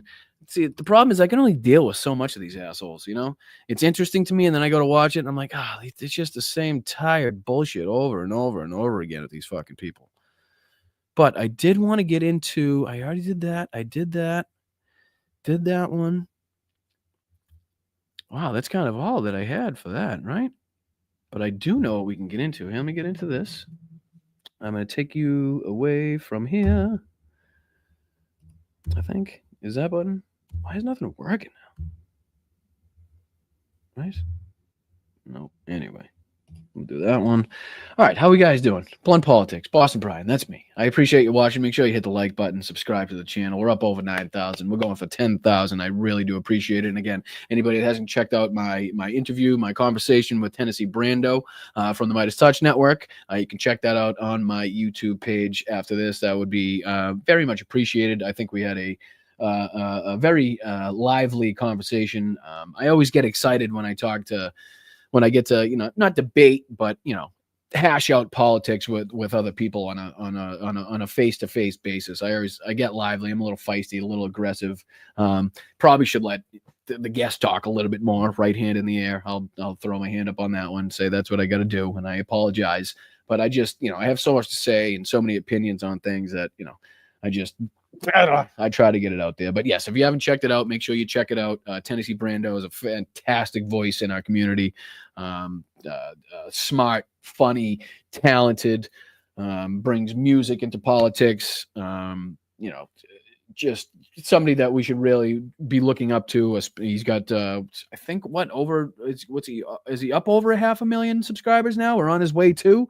Oh, thank you, Colleen, for the $20 super sticker. Appreciate you. Yeah, I think he's almost, if not up to and past 500,000. So again, congratulations to him and a big thank you for him taking his time out to talk to, again, a channel like myself. It means a lot, and it does a lot for a channel like this to have somebody of that stature come and have a chat. And I hope to have more people on like him. Like I said, Fred Wellman when he can. Like I said, if I can get people like Jesse Dollimore and his wife Brittany Page, and I know David Packman's a big stretch. I know Josiah over there at Pondering Politics is a big stretch. I love going on Hal's show. I'm very appreciative for Hal and the Sparklers. The Vanguard boys, Gavin and Zach. I'd love to have a chat with them if it's at all possible. Hey, Peter. What's up, brother? How are you, my dude? Merry Christmas. Happy holidays to you. Jim the Geek. What's up, brother? How you doing, my man? Hope you're staying warm, dude. But yeah, if we can continue to reach out to people and join forces and in communities, and like I said, share different perspectives, and we can disagree on some things, and people, I would think it would be good in the chat for them to see people who agree in the long run on stuff disagree on little intersectional things, and be like, oh, listen, even though we're all on the same page, we're all on the same street heading to the same we're all heading to the same destination. We're not all getting there the same way. We don't all believe that we should drive on the right hand lane at 65 miles an hour. Some of us believe it's okay to get into the fast lane every once in a while and pass a few people. You know what I'm saying? Like, we're all trying to get to the same destination, but how we get there might be different. The vehicle, whatever it is, you can change a lot of things, but I think it's good for people to see disagreement, and then at the end of it, we all come together, especially people on the, like I said, people on the same side. I'm not talking about bringing on, I'd also like opposing, I'd like to talk to people that oppose my ideas and oppose my beliefs and things that were wrong in some way. You know what I mean? I think that would be helpful to the channel too, if there were people that were willing to talk about how they disagree with what we believe. So something you got to think about as well. But let me see if I can bring this up, because we had more TYT drums, guys, more drums in the TYT section. So again, you're watching Blood Politics on Boston Brian. Make sure you hit that like button. Now, unfortunately or fortunately, the only way I think I can get this is by looking at the Vanguard's channel, because I'm not giving TYT any of my money. I know that for damn sure. And I think what I meant to show you is on their kind of like bonus show, which is their bullshit show behind the fucking paywall type of thing. But there's also a good debate with Jordan Yule on there, where Jordan Yule kind of questions Jenk's intentions and where he's been going, that I advise you to watch. Here, let me see if I can share this so you can see. I'm gonna do one of these, I think. Yeah, so do one of these, and then it's this one right here, posted a day ago. Again, look at the views on this channel. Not doing very good. Hey, I'll bring you even up front and center so you can see. Front and center, which is the good one, right? This one? No, that's way too small. Holy sugar. This one? No. This one? No. That one. Where the hell did it go? I know I had. Oh. No, see, it's really small. Why am I so small? All right. Anyway, that one's even bigger. But you can see, I'll read them out. 16,000 views 14 hours ago. 33,000 views 15 hours ago. 10,000 views 16 hours ago. 14,000, 18,000, 60, 29, 28. 54, 64, 76. Ooh, this one did well. This one, Democrat torches Kamala Harris over plans to run again. Okay, so again, that's more TYT, like Democrats trashing other Democrats. But again, most of these 12,000, 28, 36, 33, bullshit. I mean, that's ridiculous with over 6 million subscribers. That's basically the bottom of the barrel right there. But let me see if I can pull up this clip without having to. And I think it's okay if I do. I'm never sure about the copyright stuff. Let me see. Let me see if I can go to the Vanguardians, because I know they covered it. Anna and Jenk actually called them out by name on their show, which I thought. And then Ben Dixon was actually on the Vanguard again to clear his name over something that Jenk had said in the bonus show about he's trying to pit Ben Dixon against Rashard Ritchie, who also has a show, I believe, called Undisputed on TYT. So, yeah, again, as it says here, another smear job. But let me see if I can get into this. I'd love to be able to show it, but I'd have to be a member of their bonus show, and I'm just not fucking doing it. And, I admire Zach and Gavin, because they must be to have this footage, unless they get somebody that sends them the footage. But I just want to hear what Anna said, calling them out. And people play this at the beginning. Oh, look, there is one particular channel. It's called The Vanguard. Two young guys host it. I find it so hilarious to me, right? That a channel with over 6 million subscribers feels so threatened by a channel that has under 100,000 subscribers. They're rising fast. Don't get me wrong. They've blown up in the last few weeks or few months, calling this shit out, rightfully so. But again, to feel so threatened by a channel that has under 100,000 subscribers, that'd be like them feeling threatened about my channel almost. You know what I mean? It's like, what the fuck am I gonna do? You know what I mean? They're covering the news the way they see it, and doing what they do. You know what I mean? It's not like, and it's so funny for me to hear TYT talk about people talking about drama and shit, which is exactly how TYT became a thing, talking about Britney Spears camel toe or whatever the hell it was, and bringing up different fucking things to react to. I mean, that's literally how they became a network, doing that type of shit. So it's just funny to hear her call out these smaller progressive channels in fear of what they're saying about her. We've been patiently waiting for it. And thank you, Gavin and Zach, for doing this and letting me cover this on my show. I appreciate it. I mean, there's no other way for me to get that footage of what she's saying because I'm not a member of the bonus show. So thank you. Big ups to you guys. Track to explode on. You can stun if you want, and your ass will get rolled on. If it feels like our flow's been hot for so long, if you thought that we were gonna fall off, you're so wrong. Yeah. Wow. A little 50 Cent coming at him, huh? That's the back in the day buffet. I didn't see that coming. I did not see that coming. I like him even more now. Evan, we've been patiently waiting to announce. Well, you can say, many men wish death upon me. Blood in my dog and I can't see. It's officially the end of TYT. It's our world, everyone. Jenkins. I love it. I love it. I love it. And it's funny too, because if they have like an app that you can use to check out their like the subscribers and which way the channels are going and stuff like that. And if you look at the loss of subscribers at TYT, and then you look at the subscriptions gained by the Vanguard, it's almost like they're saying, okay, TYT can fuck off. These guys are actually right about what they're saying. And people are noticing, you know what I mean? It's not like these people are just calling, it's not like the Vanguard just calling out TYT. It's not like I'm just calling out TYT. It's not like Ben Diskin's just calling out TYT. It's not like Mondale Robinson's just calling out TYT. It's not like Kyle Kalinske and the Majority Report, Emma Vigeland and Sam Cedar. It's not like all these people are calling out TYT just to do it. Right. It's not like some big conspiracy where everybody got together and left and said, you know what we should really do? We should go after TYT.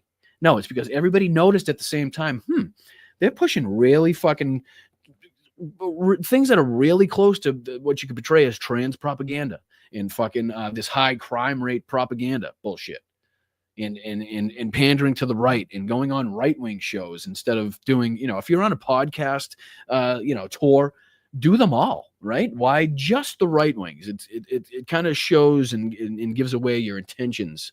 You almost be smarter to throw a couple lefties in there. And I know Jenk did Crystal Ball, where he got absolutely destroyed, and we covered it on this show.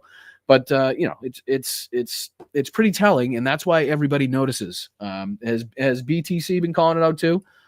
Let's see. Somebody said Brian Tyler Cohen, Moke Mike. Has he been calling it out too? Has he been calling out TYT's bullshit, Shank and Anna? I haven't seen any of it. But yeah, there's so much of it to consume. I'm not saying that he hasn't. I missed it if he did. But these boys, as far as I've seen, Zach and Gavin have been front and center at this, which is again why they are able to get Ben Dixon on here and have them talk about his personal experiences at TYT and his contractual experiences and the reason he actually left, as opposed to what Jenk and Anna are saying the reason they left, because Jenk and Anna are spending a lot of time on this, guys, whether it's in their daily show or the bonus show.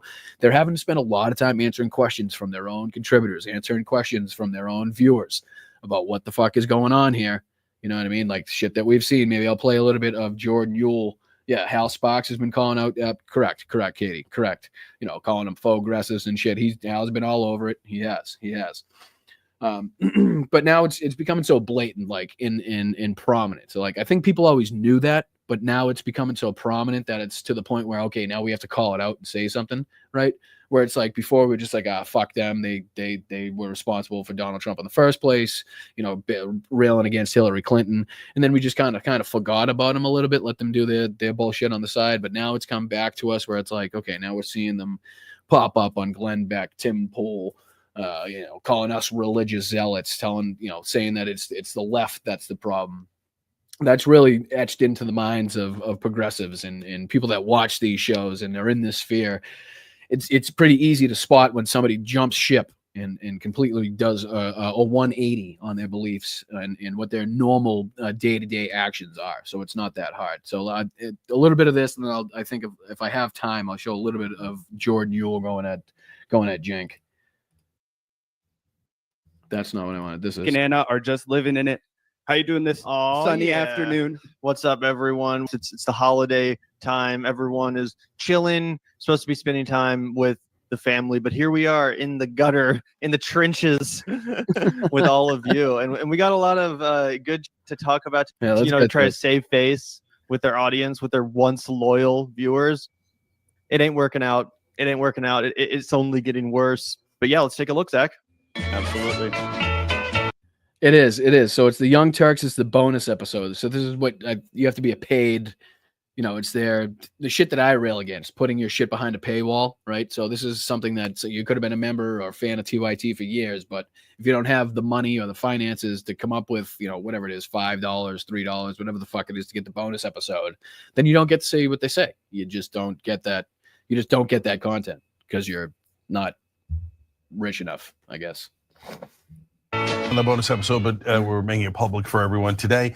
A lot of folks, Cenk and Anna, obviously, a lot of folks have had questions about the direction of Young Turks, and shouldn't that weigh on their minds though? Not in the sense okay, we need to defend ourselves, but shouldn't that just give them a reason to look at each other and be like, okay, there's a reason that people from almost every walk of life, right? From I know they're not thinking about me, believe me, I understand. From Boston Brian at Blunt Politics with 9,000 subscribers, a blue collar plumber in Boston, Mass, to some Sam Cedar and David Packman and Jesse Dolmer and the rest of these and the Vanguard, people that are on all steps of the chain as far as YouTube creators are concerned, are calling you guys out for your bullshit and pretty much in lockstep. You know what I mean? Everybody's saying the same things. They've noticed the same things. It's not like everybody's saying something different. So that would, in my mind, that would give you guys a reason to look at each other and be like, okay, what the fuck are we doing? Let's take a serious look. Unless this was something planned, unless this was coordinated, and this is exactly what you wanted. You know what I mean? But it doesn't seem like it's relating. It doesn't turn into clicks. You think with everybody talking about TYT, that would inevitably at least turn into rage watch clips, clicks. But it's not. They're doing shit for views. And I realize that some people in our audience had good, legitimate questions as well. So we wanted to answer them, clear the air. So there's a lot to get to. So this is questions from their own people. So I want to get to it as quickly as we can. I was going to start with a critical question, but Gavin Mathis was so generous and wonderful on Super Chat. I'm going to start with her comment, and then I'll get to others. But it's also relevant here. Gabby wrote in, I'm so sick of so-called left-wingers that have badmouthed me for it. I was attacked today for being TYT. I hate the hate. We should have open discussions and love each other. Love Anna, Cenk, and I am TYT. Since retired, I watched TYT daily and was a progressive since I was 13. Wow. Gabby, they're having this poor old woman who is. I was just gonna say something that's kind of hopelessly involved into this. Sorry, hold on. Let me he's gonna read this old lady's comment, and she's just kind of like, let's all get along. Can't we just live together and eat bread and water and have shelter? That would be great, sweetheart. It's just like on the internet. Maybe she exists, maybe she doesn't. Oh, I've been watching TYT every day since I'm retired, and I just hate. Oh, how pathetic. Yeah, I've said this so many times to you. I love you so much. Thank you for having an open heart and open mind. And she's been so great on so many issues, including Gaza, etc. And so, anyways, Gabby, you're wonderful for saying that, and that's part of why I want to do this too, because now some of these people that are, I don't know, I never know what to call them. We'll talk about it in a minute. He's trying to figure out a word to call people like us on the left, people like Gavin and Zach, people like Sam Cedar, and people like Emma Vigland, and people like Hal Sparks, and people like Jesse Dollemore, and people like Josiah, and everybody else in this community. He's trying to figure out a word to call us, is what he's trying to figure out right now. But are attacking some of our viewers. And no, I think we should name names. Former employees who want to be. Yeah. I mean, we built this platform on basically attacking, culture, cultural narratives and pop culture fucking clips. So we might as well name names because otherwise we're just not going to get the fucking views on this video.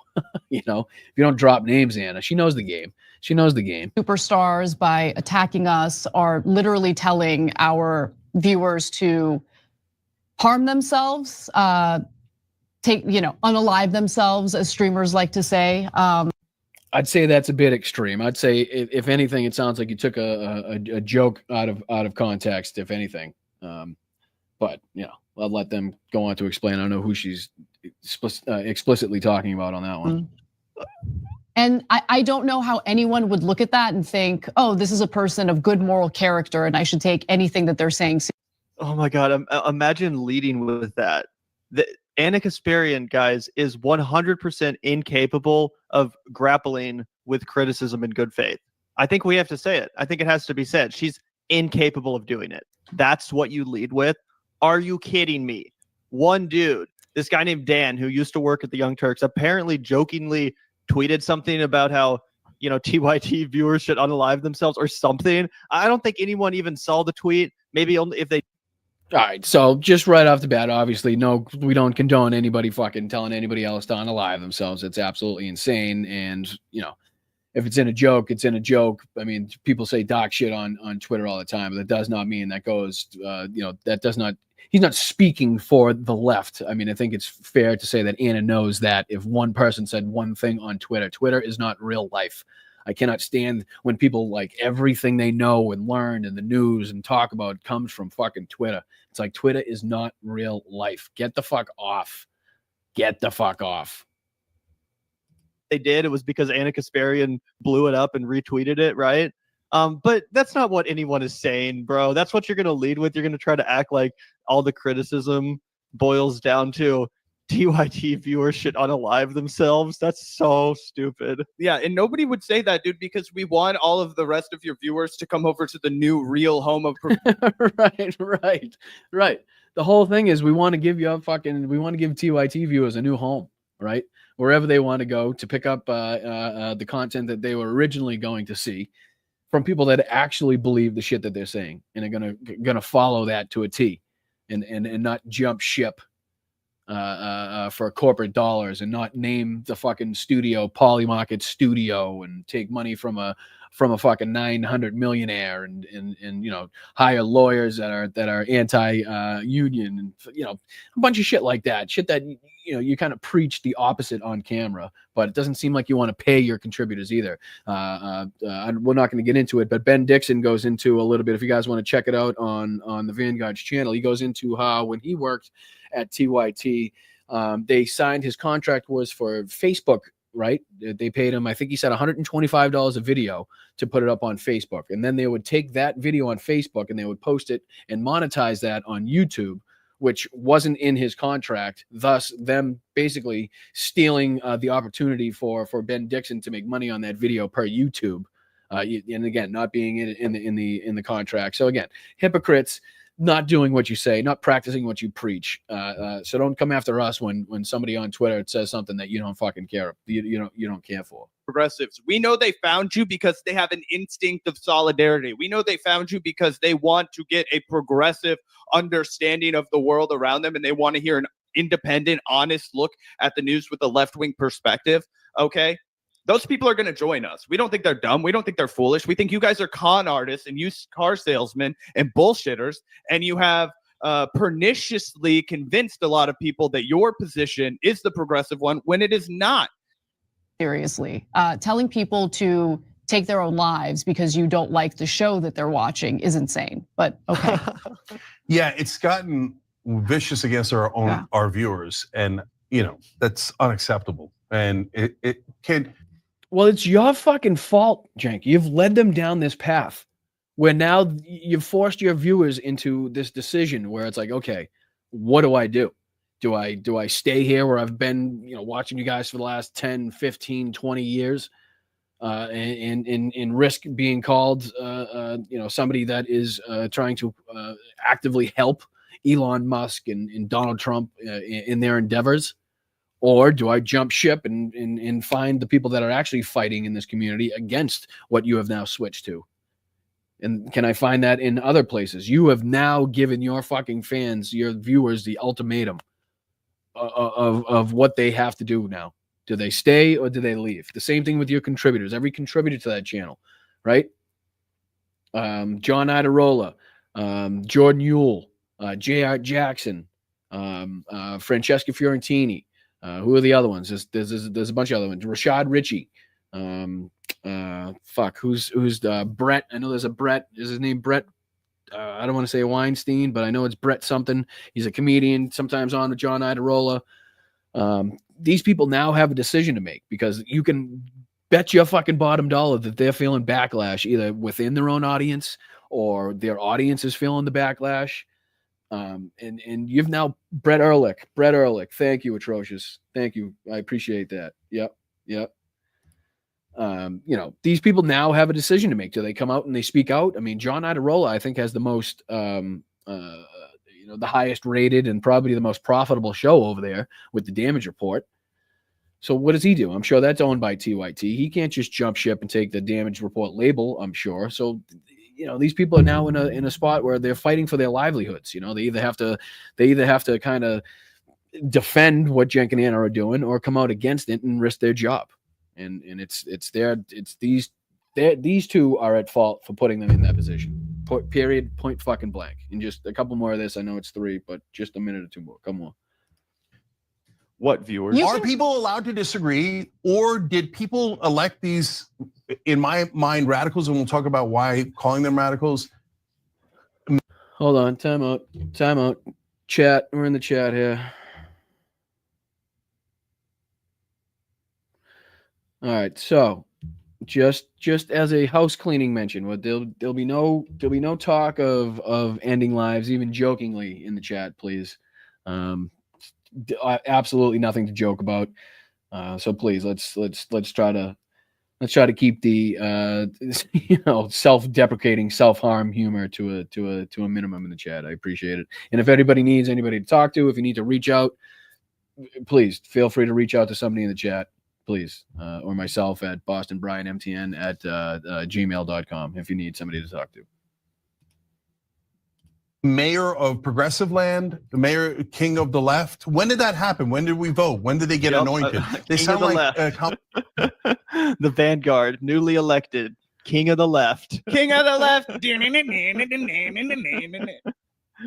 Kamala Harris and the establishment people. We have been anointed as the leaders of the left. Have you? I haven't seen that at all. And then you're going to viciously attack people who have a slight disagreement with you. Now it's past.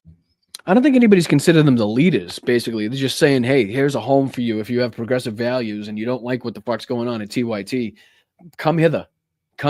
I guarantee you'll find a warm bosom to rest your fucking weary head on in the chat of Blunt Politics and the Vanguard and Kyle Kalinske and Majority Report. Like, spread it out. Spread the wealth. Spread the wealth, baby. We're all here for you. It's us, but you're attacking people that are viewers. So let me just say a few other things. So look, there is one particular channel. It's called the Vanguard. Two young guys. Imagine that, dude. Imagine that. Fucking big ups to the Vanguard, but it's hilarious to me that they've gained enough traction, right? And Cenk and Anna have actually seen not only the numbers they're doing on their views, but their number of subscribers they're now getting. I mean, I think at one point I looked that they were just over 70, and then a couple days later I looked, they were 75. A couple days later I looked, they might be over 80 at this point. Who knows? Let's see here. Let me see. Might tell me right here. Vanguard 80.7 already. So they're on an explosion right now. They're on a big rise right now. So big ups to them. And it's just funny to me that she named them by name, which is honestly only going to feed more people into their fucking channel and into their chat.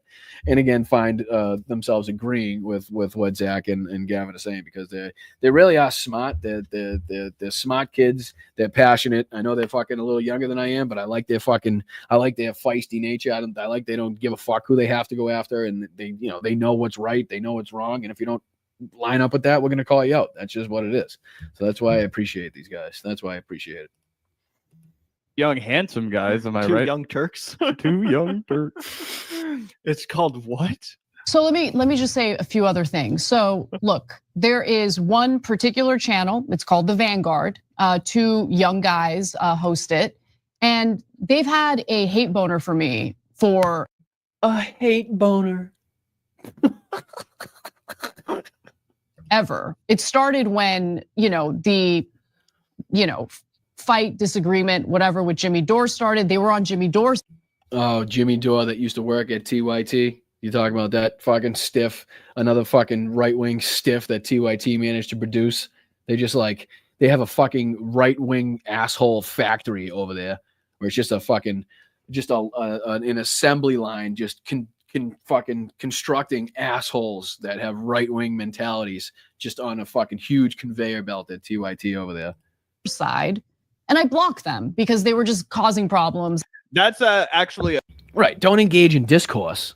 Don't engage with them and actually, have some conversations back and forth. Just block them, right? Just block. A blatant lie. I'll tell you when Anna blocked me. Anna blocked me on Twitter because I responded to Ron Placone. And Ron Placone, she was being shitty to Ron, and Ron had already left the Jimmy Dore show because he'd gone completely crazy by that point. And I said, "Don't worry, Ron. She's just grumpy because her." So they're explaining basically how they, people that used to like Jimmy Dore, and there's a lot of people out there that at one point saw Jimmy Dore as somebody that had progressive values and was actually trying to spit them, and then at some point made the switch that not only Dave Rubin, the rest of these people made, Tulsi Gabbard, fucking the rest of these assholes, but also Cenk and Anna now. You know what I mean? So what they used to call pulling a Rubin is now exactly what the fuck that they're doing. But you can't fault people who believe the bullshit that used to be spread on your channel, right? And then go ahead and point the finger at him when the person that used to work at your channel that you fucking developed goes on to lose his fucking marbles and start pushing right-wing propaganda bullshit, right? And then these people accurately call it out, say, hey, that's not what we stand for. We used to like you. The same way I used to watch TYT. Now I say, fuck TYT, right? People used to watch Jimmy Dore. People used to like Jimmy Dore. And now they say, wait a minute, fuck that. He's a fucking nut job. I kind of have respect for people that can, recognize when they were wrong and not have a problem admitting, saying, yeah, I used to watch that. I used to watch that asshole. But then I found out, through his videos and, through his evolution that he's just a fucking nut job. So how can you fault me? Boss endorsed a billionaire real estate mogul and she liked it. And she blocked us on Twitter after that. So anyway, that's not exactly the truth, Anna, but get used to it, guys. They're going to spread a lot of misinformation about us. That's so hilarious and pathetically wrong. Just wait. And I didn't want to see what they were posting on they're Twitter. now pretending to be against Jimmy. No, I know. And then they had a falling out with Jimmy, but they maintained their hate boner for me. And so if you look at their channel, it's just wall to wall, out of context clips of us. And unfortunately, well-meaning people who don't know better are going to see those out of context clips and their spin and the way they frame things. All of you dumbasses who are tuning in, she's talking about you. She's like, God, how are you guys so dumb? Sorry. You're just Housekeeping notes. Just Mel, just keep me advised, please, on that one. I feel it's not a good thing for me to single out. Do you know what I'm saying? Just my thoughts on that one. But just, yeah, keep me advised, keep me updated on that one, please. falling for these guys' lazy grift when they talk about us and how, we don't stand for anything and how we're awash with corporate capital, but our greed just, is endless. Yeah. Also, again, these sweeping generalizations, Cenk saying, oh, they pretend to be against Jimmy Dore. We've documented probably on our show more than anything else the reason, the way from before we kind of set out to bust, partially because it did affect us personally. Jimmy was such an asshole to us. He was right. Well, that's what I was going to say, Jim. That's what I was going to say. I mean, and that's what I think everybody's comment would be to this. out of context clips is not only. I mean, it's almost impossible to get the full context around if you're going to try to play a clip that like into a short video, right? I mean, other than just playing the entirety of the video, it's hard for you to do that. You know what I mean? But yes, you're absolutely right. That's the world of YouTube. And guess what? That's what TYT. Okay, fucking Christ, make me do this. I'm going to do this and we're going to get out of here because I know it's the holiday season. Everybody wants to be with their families, and I appreciate that. But I just want to do this, right? So if you go to TYT's YouTube page, right? Let me share this tab instead so you can see it. We'll go to TYT's YouTube page. We'll go to videos, right? We'll go to, how do you go to oldest videos? We'll go to TYT's oldest videos. Can you guys see this? Let me make myself small so you can see this. I'll take the comment off so you can see it. All right, here we are. Let's see here. Can you do the most popular? They have most popular videos. Yeah, there you go. Okay, 15 million views. Woman shows face after chimp attack. What are chicken nuggets made out of? Anastasia Shapagina, real life anime girl. Let's see here. Cops freak out when armed residents answer door. Cops arrest. Well, that's when troubles begin. You'll never flirt the same after you watch this. 7 dumbest Trump statements. Police shoot. I mean, they're all react videos, right? Where you're probably posting shit out of context so you can react to it. I mean, is this like, is this like hard hitting, newsworthy shit that we're talking about here? Some of your, I mean, Miley Cyrus VA performance, shocking or so what? Whoa, big ones by TYT. Just come on. Who are these people playing? Trying to make it seem like they're fucking C-SPAN, right? And they're up. We just do everything by the book, and we never talk about cultural clips and pop culture and just shit and camel toes. Everything should be above board.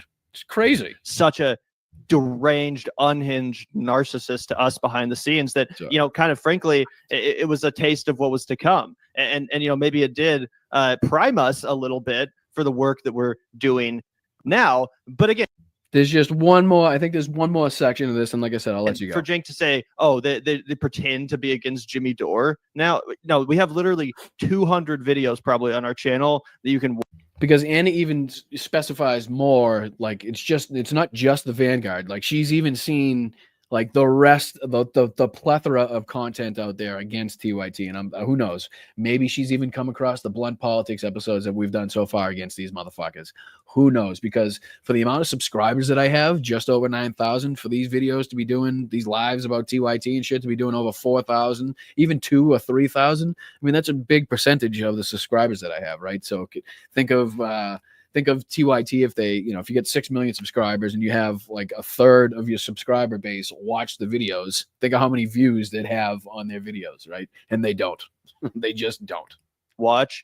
Again, where we outline in excruciating details the evolution of that relationship. Completely ridiculous. Over and over again. Just it's all TMZ.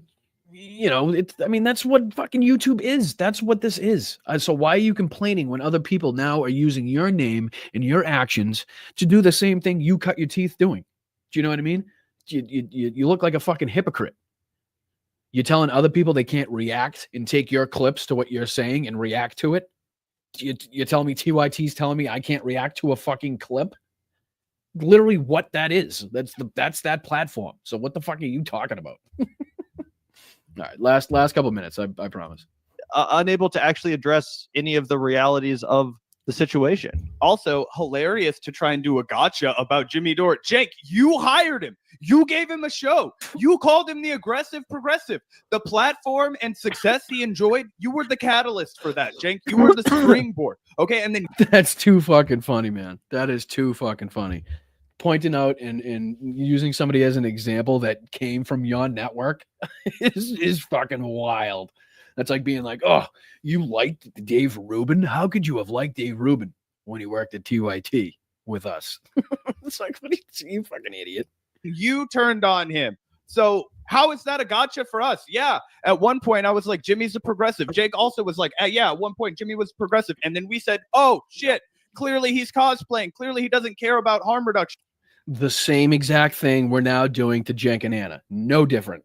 And you're absolutely right. Clearly, he only cares about himself. Clearly, he only cares about criticizing other progressives. And we documented his downfall like crazy, way more than Cenk did, who stopped caring about Jimmy's impact on the progressive community as soon as it wasn't good for clicks on his channel anymore. Because we actually practice what we preach. We do left independent media critique until they are so fully associated with the right wing, until it's completely clear, until do tell, please.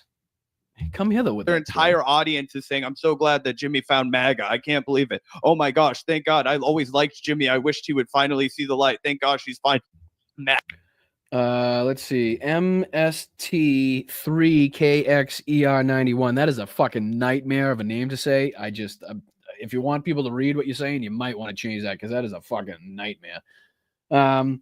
Or is it just Mr. K6er? Mr. K6er, Miss 36er, K6er. That's a nightmare, buddy. What's going on here is we're watching the Vanguard calling out TYT because they're watching a bonus show that I refuse to fucking pay money towards at TYT, and they were name dropped by Anna. And again, we're watching Cenk and Anna trying to defend their right-wing push, and they're failing miserably in doing so. And they're noticing the army of progressive media, independent media figures out there calling their shit out is what's going on. So, I hope that answers your question, Mr. Sixer. Mr. Sixer. Sorry.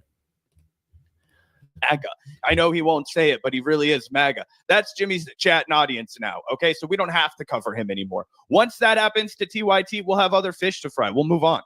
And think that we're like these, like, I don't know what they think. Like, I don't even watch their videos. I just see sometimes the thumbnails like that people send me and they like laugh at it. Then how do you know what we're saying? Like people who actually know me and know the show really well are just like, what is this? Yeah. But unfortunately, like it's our names. So if she claims we misrepresent their audience or arguments and that we only play segments out of context, and then goes on to say she's never watched any of our videos. So if you've never watched any of our videos, how do you know that we play you out of context? She basically just calls herself out there, and I do apologize. Another plumbing call, heat issues. People have heat out everywhere and frozen pipes, so I do apologize. I don't mean to answer the phone during the show. But yes, I'm going to play this again. This is the last spot that I'm going to play, but I just want you to let you know that this is all horseshit. When Anna and Cenk say they don't, these people calling us, they never watch any of this bullshit. All they do is look at the headlines, anything that has TYT in it, they look at it, and if it's a bad fucking headline to the video, then they react to it being a bad headline. That's it. They don't watch it. She says it right fucking here. Their audience or arguments, and that we only play segments out of context, and then goes on to say she's never watched any of our videos. It's our laugh at. Here we go. Then how do you know what we're saying?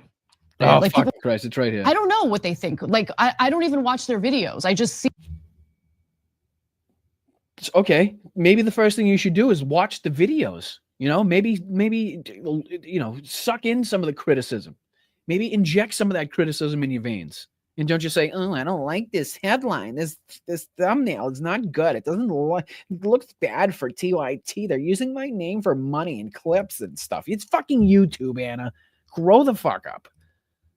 All right, and we'll end it there. And I appreciate, like I said, Gavin and Zach for calling these fucking people out. And it's funny as hell to me that she name dropped them like that because it's only going to give them more clout, right? It's only going to help them. So fucking big ups to them. I appreciate it. Again, if we could ever have a conversation, that would be fucking fantastic. Let me go to here. I will bring in the chat. I'll thank some people for their super chats. And we'll get you guys out of here because I got to go see if I can help more people. All right. Luckily, mine have stayed good. I should make sure if it's cold where you are, run your water fully. Every once in a while, just fucking pop on the sink, hot and cold. Run that for about a minute. Shower, flush the toilet, get the pipes moving. Make sure that water's not sitting still. Make sure your heat's going. Make sure your pilot's on. I hope everybody's warm. I hope everybody's safe. I appreciate you guys. Oh, one sec. One sec. Okay. Made my decision. So we'll be going through it again. All right. See, I'm not trained for that. I'm really not trained. So, Rob, I would really, really appreciate it if you would shoot me an email after the show, buddy. And we could have a chat. That would be fucking fantastic if we could do that. And Mel, thank you so much for keeping me updated. But yes, I hope everybody has a very Merry Christmas with the family that you love, the friends that you love. the people that you care about, from my family to yours. Happy holidays. Thank you so much. And let's get into the super chats. Let's get into them. Ricky, thank you so much for becoming a member for 8 whole months here. Happy holidays, everybody. Ricky says, right back at you, Ricky. Wes, another 8 months. Let's go. Let's go. Appreciate you, Wes. Merry holidays to all. You be swell, Brian. I sure will. And right back at you, buddy. Oh, Ricky, again, $20 wishing you and yours a Merry Christmas, Brian. Right back at you. I do appreciate you so much. Just I can't honestly can't think of words to say that I would really convey my appreciation to the people that continuously watch this channel and come here and not only do that but contribute. And moms, let's go. Member for 2 months. Let's Pocky car. Let's fucking go. Make sure it's in Harvard Yard too, so we can go out to the bar and have a fucking beer. That's what we got to do. All right, I appreciate you so much. I want you to get better yesterday. I really do hope you get better yesterday, moms. Really, really, as soon as possible. And again, if you need anything sent to you, if you need anything, whatever the fuck it is, you let me know and we'll see if we can help you out. Okay. Larry, thank you so much for the super sticker. Thank you so much for the 5. I appreciate you, brother. Merry Christmas. Sheldon, thank you so much for the 5 gifted. Merry Christmas, dude. Trevor, thank you so much. Happy holidays. Thank you much for the 5. Merry Christmas to you. Happy holidays to you. A lot of people missed the Fraktur font lettering on Elon's hat at the end. No, we got that in case everybody missed it, Lincoln. Just so people know what you're talking about. Elon. Just so people know what you're talking about. This is the hat that you are talking about. I'm going to share this tab instead so you can see it. And then I'm going to do this. And then I'm going to do this. So this was the hat that Elon was wearing at... where did he wear it? Oh, yeah. Elon Musk MAGA hat text had eerie resemblance of Hitler's Nazi font. So let's see if they get a close-up picture. You get a picture of it? There it is. There it is. So if you look there, why is it not showing it? Is it showing it? What the fuck? Oh, here we go.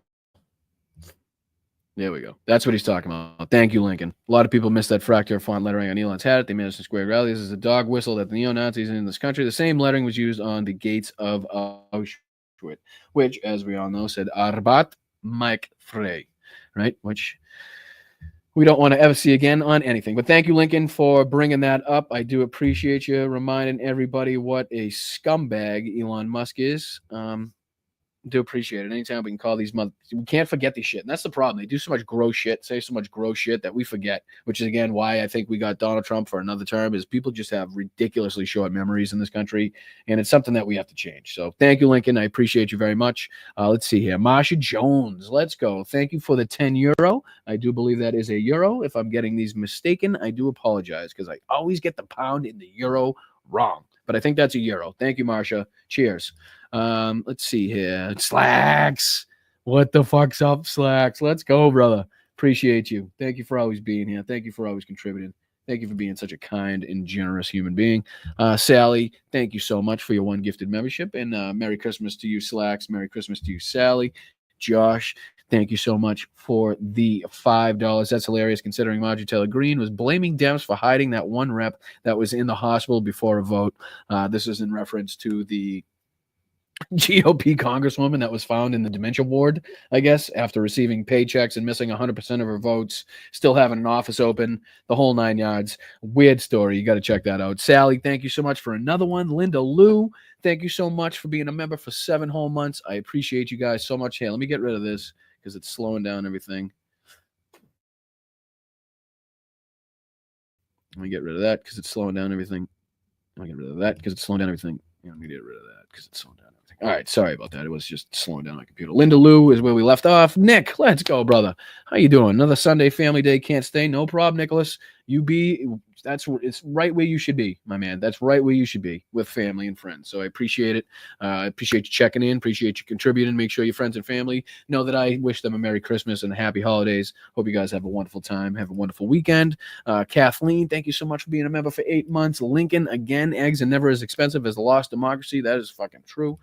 Darcy, how are you? thank you for becoming a new member. Welcome to the channel. I appreciate it. Hope you find a warm and welcoming chat in there, and I hope you find some of what you're looking for in me too. So I do appreciate it. Thank you for the cup of coffee. Not a huge coffee drinker. Actually, I don't drink coffee, but that will be put to good use with the Powerade, Gatorade, something like that. That's more along my lines. But thank you so much. Wes, again, with the Ray Bork. Jealousy is hate. Love is stronger than death. It is our duty to accept a much-needed workforce and meld them into our society. No second class. Right? I'm with you, Wes. Class is, again, we do this, in my opinions, especially from where I grew up in, not an affluent area. We didn't have a ton of money, so it's in my best interest to want to help the working class, right? To benefit labor unions, to make sure that people have benefits and higher wages and can afford to put groceries on their tables and gas in their fucking cars and shit like that. I mean, it's not. Like, again, we're not these aren't radical fucking things. So when Jenks sits there and he tries to call us what's he call us now? The max left or some bullshit, whatever the fuck that is, fine. Label us whatever the fuck you want. I've never been a fan of labels ever. You know what I mean? I'll tell you my policies. If you want to spit out a label after, like you're some fucking chat GPT label maker, then fine, give me a label. But I don't give a fuck. I just know I'm on the left and I know what I want. I know what right is wrong. I know what fucking up is down, that type of shit. So thank you, Wes. I do appreciate you. Nurse Meow. Not much, but Merry Christmas to you, Brian, and the fam. That is more than enough. It's $2 more than enough, Nurse Meow. So I do appreciate you just as much. If that was 200, 2,000, whatever the fuck it is, it's appreciated. It's welcomed, and I thank you. Merry Christmas, Colleen. Again, let's go. Blessed holidays and great thanks to all share with us. Thank you, Colleen, so much. I appreciate you. I really do hope you guys have a Merry Christmas. I know I'm saying it a lot, but I do. Don is smoking. This was great. Couldn't have said this at a better time for that fucking still shot. That was too good. All I hear out of Don is, I hope you're in the mood for diarrhea. Lincoln's on fire today. Lincoln's on fire. Look at Colleen go. Thank you so much for that another $20 super sticker, Colleen. How generous of you. What a day you're having. And to round out the tithing, is it tithing? Is it tithing or tithing? I say it wrong. And I know I sound like an idiot saying it. Let's see here. I'm going back to I can't see the chat when I thank everybody. So is it tithing or tithing? Tie or tithe? Aye. Mom says aye. So tithing. Okay, tithing. All right. Not a word I was familiar with. I'm not gonna lie to you. Not a word I was familiar with. I've never received too many tithings in my life, I guess. So I do appreciate you, moms. And again, we all hope you feel better. She says, in Toronto, the tithing. Happy holidays, Brian, Mel, Logan, Mod, the Bryantologists, and Lobsters, the whole goddamn fucking crew, the whole fam damn. Yes, thanks, everybody's getting me. Hi, David. What's up, brother? Where are you? What's up, dude? I hope you're well, my man. Merry Christmas to you and yours. Mahalo, Adam. OG Adam. How are you, dude? Let's go. Hope you're having a nice, warm, sunny, on the beach Christmas as I freeze my ass off here in fucking -3-degree weather. Anyway, let's get back to the super chats. There was a couple more. I left off at Mom's. I says, thank you so much for the 5. Lisa, thank you so much for the $4 super chat. Loretta, thank you, Boston Brian, for getting me hip to the Vanguard. Yesterday's podcast with Ben Dixon was fire. Yes, I've been trying to send as many people their way, and I hope it's vice versa. You know what I mean? I'd like to see all these communities build, and I'm not just trying to separate myself from everybody here and carve out my own skip and don't want to talk to anybody else. No, let's fucking do this, dude. Let's create a squad, a team, a coalition, whatever the fuck you want to call it, right? Walls and wheels. Walls and wheels, dude. That's what works. Let's build a wall of progressive values and people that understand what the fuck we're looking for, so that we can get rid of these goddamn Nazis, because we're all just... I'm standing up here bashing the living shit out of Nazis. Right? And we know what to do. We know what to do. We're all fucking Nazis. Side. Right. That's what I say. Fuck them all. That's what I gotta say. And let's see here. I think there's one more that I could tell. Go fuck yourself. There you go. That's what I say to Donald Trump, Elon Musk, and the rest of these motherfuckers. So, all right, back to here. My apologies. I'm already going on a side rant. We left at Loretta. Tobias is next. Thank you for the $20 super sticker. Colleen is back. Colleen, you are just fucking on one today. Let's go. Sally S with the one gifted. Thank you so much, Sally. Merry Christmas. Hugging y'all's necks. Happy holidays and peace. Julie, I don't know. I don't know if I'm a fan of the neck hug. I'm a big hugger too, but a neck hug seems a bit much. Anyway, thank you so much. Merry Christmas. I'm only pulling your leg. Jenny Faye, Merry Christmas. Brian, love from Indiana. Right back at you from Boston, Mass. Jenny Faye, appreciate you. Left Wing Gorilla, great name. Merry Christmas. Been a member for 2 months. Thank you so much. Sheldon Hughes, been a member for 7 months. Thank you so much, Sheldon. Happy holidays, everybody. You guys are fantastic. I love the way you love each other. You know, the interactions that I see. I know you guys see each other in different chats, and that's what I want. You know what I mean? Don't you? Hey, I see people in the Vanguard chat, and I say hi to you guys and make sure you guys know that I'm not just coming here for content. Like, I actually consume this because I believe in what these fucking people are saying and what I believe in what I'm saying, you know? So thank you, John, for the $10. I do appreciate you, brother. Merry Christmas to everybody, John says. Wow, Jim the Geek, let's go. Hitting the devil straight at me. Happy holidays, everybody. Stay safe if traveling. Will do. If you're traveling, you're nuts. Just kidding. Tough time to be traveling. $13.99 from Stargal. Let's go. Have a very Merry Christmas to you and yours, Brian. Right back at you, Sylvia. I appreciate you very much. Merry Christmas. Feliz Navidad. Feliz Navidad. Feliz Navidad. Feliz Navidad. Lo espero año y felicidad. All right, thank you, Rosanna, for the $10 super sticker, and I believe that rounds it out. Only over a half hour. Not bad for a show that I didn't get to set up, and I do have to go see if I can get somebody's heat back on so their pipes don't freeze. All right, so I love you guys. A very, very Merry Christmas. Oh, before I forget, because I was an asshole and fell asleep the other night for the VIP Zoom, we're going to do one tomorrow night. We're going to do one tomorrow night for you guys, all right? I'll send out a link for anybody that's in the VIP for the Patreon. You can get linked up there at patreon.com/BostonBrian. Anybody that's in the VIP tier, we'll do a VIP Zoom for you guys. And we also do one for the what do you call it? The lower, I don't know what the fuck you call it. The other tiers. You know what I mean? It's not like you don't get a Zoom meeting. It's just we do them at different dates. That's all. So, and again, no content hidden behind the scenes. This is, hey, hanging out with you and your cat, hanging out with you and your family, talking about Christmas, talking about whatever, anything that we can do other than politics so that you're not missing out on any content. But yeah, make sure you can sign up there. Make sure you become a channel member here if it is within your budget. $1.99 is like, I can't even think of anything you could go out and purchase right now for $1.99. I really can't. Everything is more expensive than that now. So for $1.99 for you to hit that join button, become a channel member for a month, just see it out, feel it out, see if you like the chat, see if you like what I say. We're doing a Wednesday show now, so it's not just once a week. We're also on Wednesdays. We're going to do 8 o'clock. It's going to be 8 to 10. I don't want to be stepping on anybody's toes. I want to make sure that everybody can get their full show in and do what they need to do. So I'm not going to be stepping on anybody's toes. It just worked out the way it worked out last week. So, but again, yes, we'll do the VIP Zoom tomorrow night. Again, make sure you get merch at getdemshirts.myshopify.com. Fire shit in there. Make sure you're following me on all my socials, all that fun stuff. There's a Venmo up in the corner of the screen here if you'd like to take a picture of that and send me $1 or $2 for a Gatorade or a fucking Snicker bar, whatever the fuck it is, just to say thank you. I would greatly appreciate it. Let's see, there was one more thing I did want to show. What was I think that's it. I think that is it.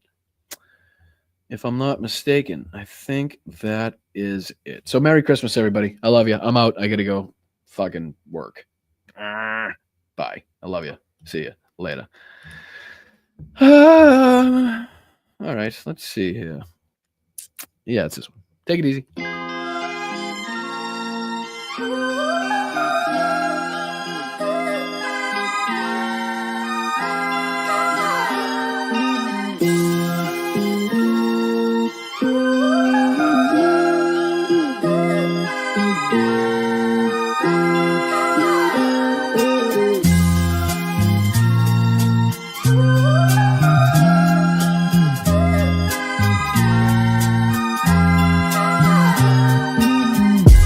God bless us, everyone.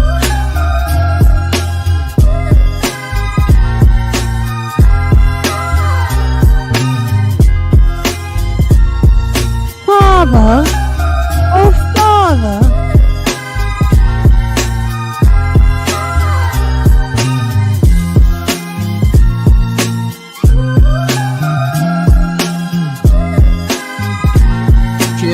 Drop those emojis in the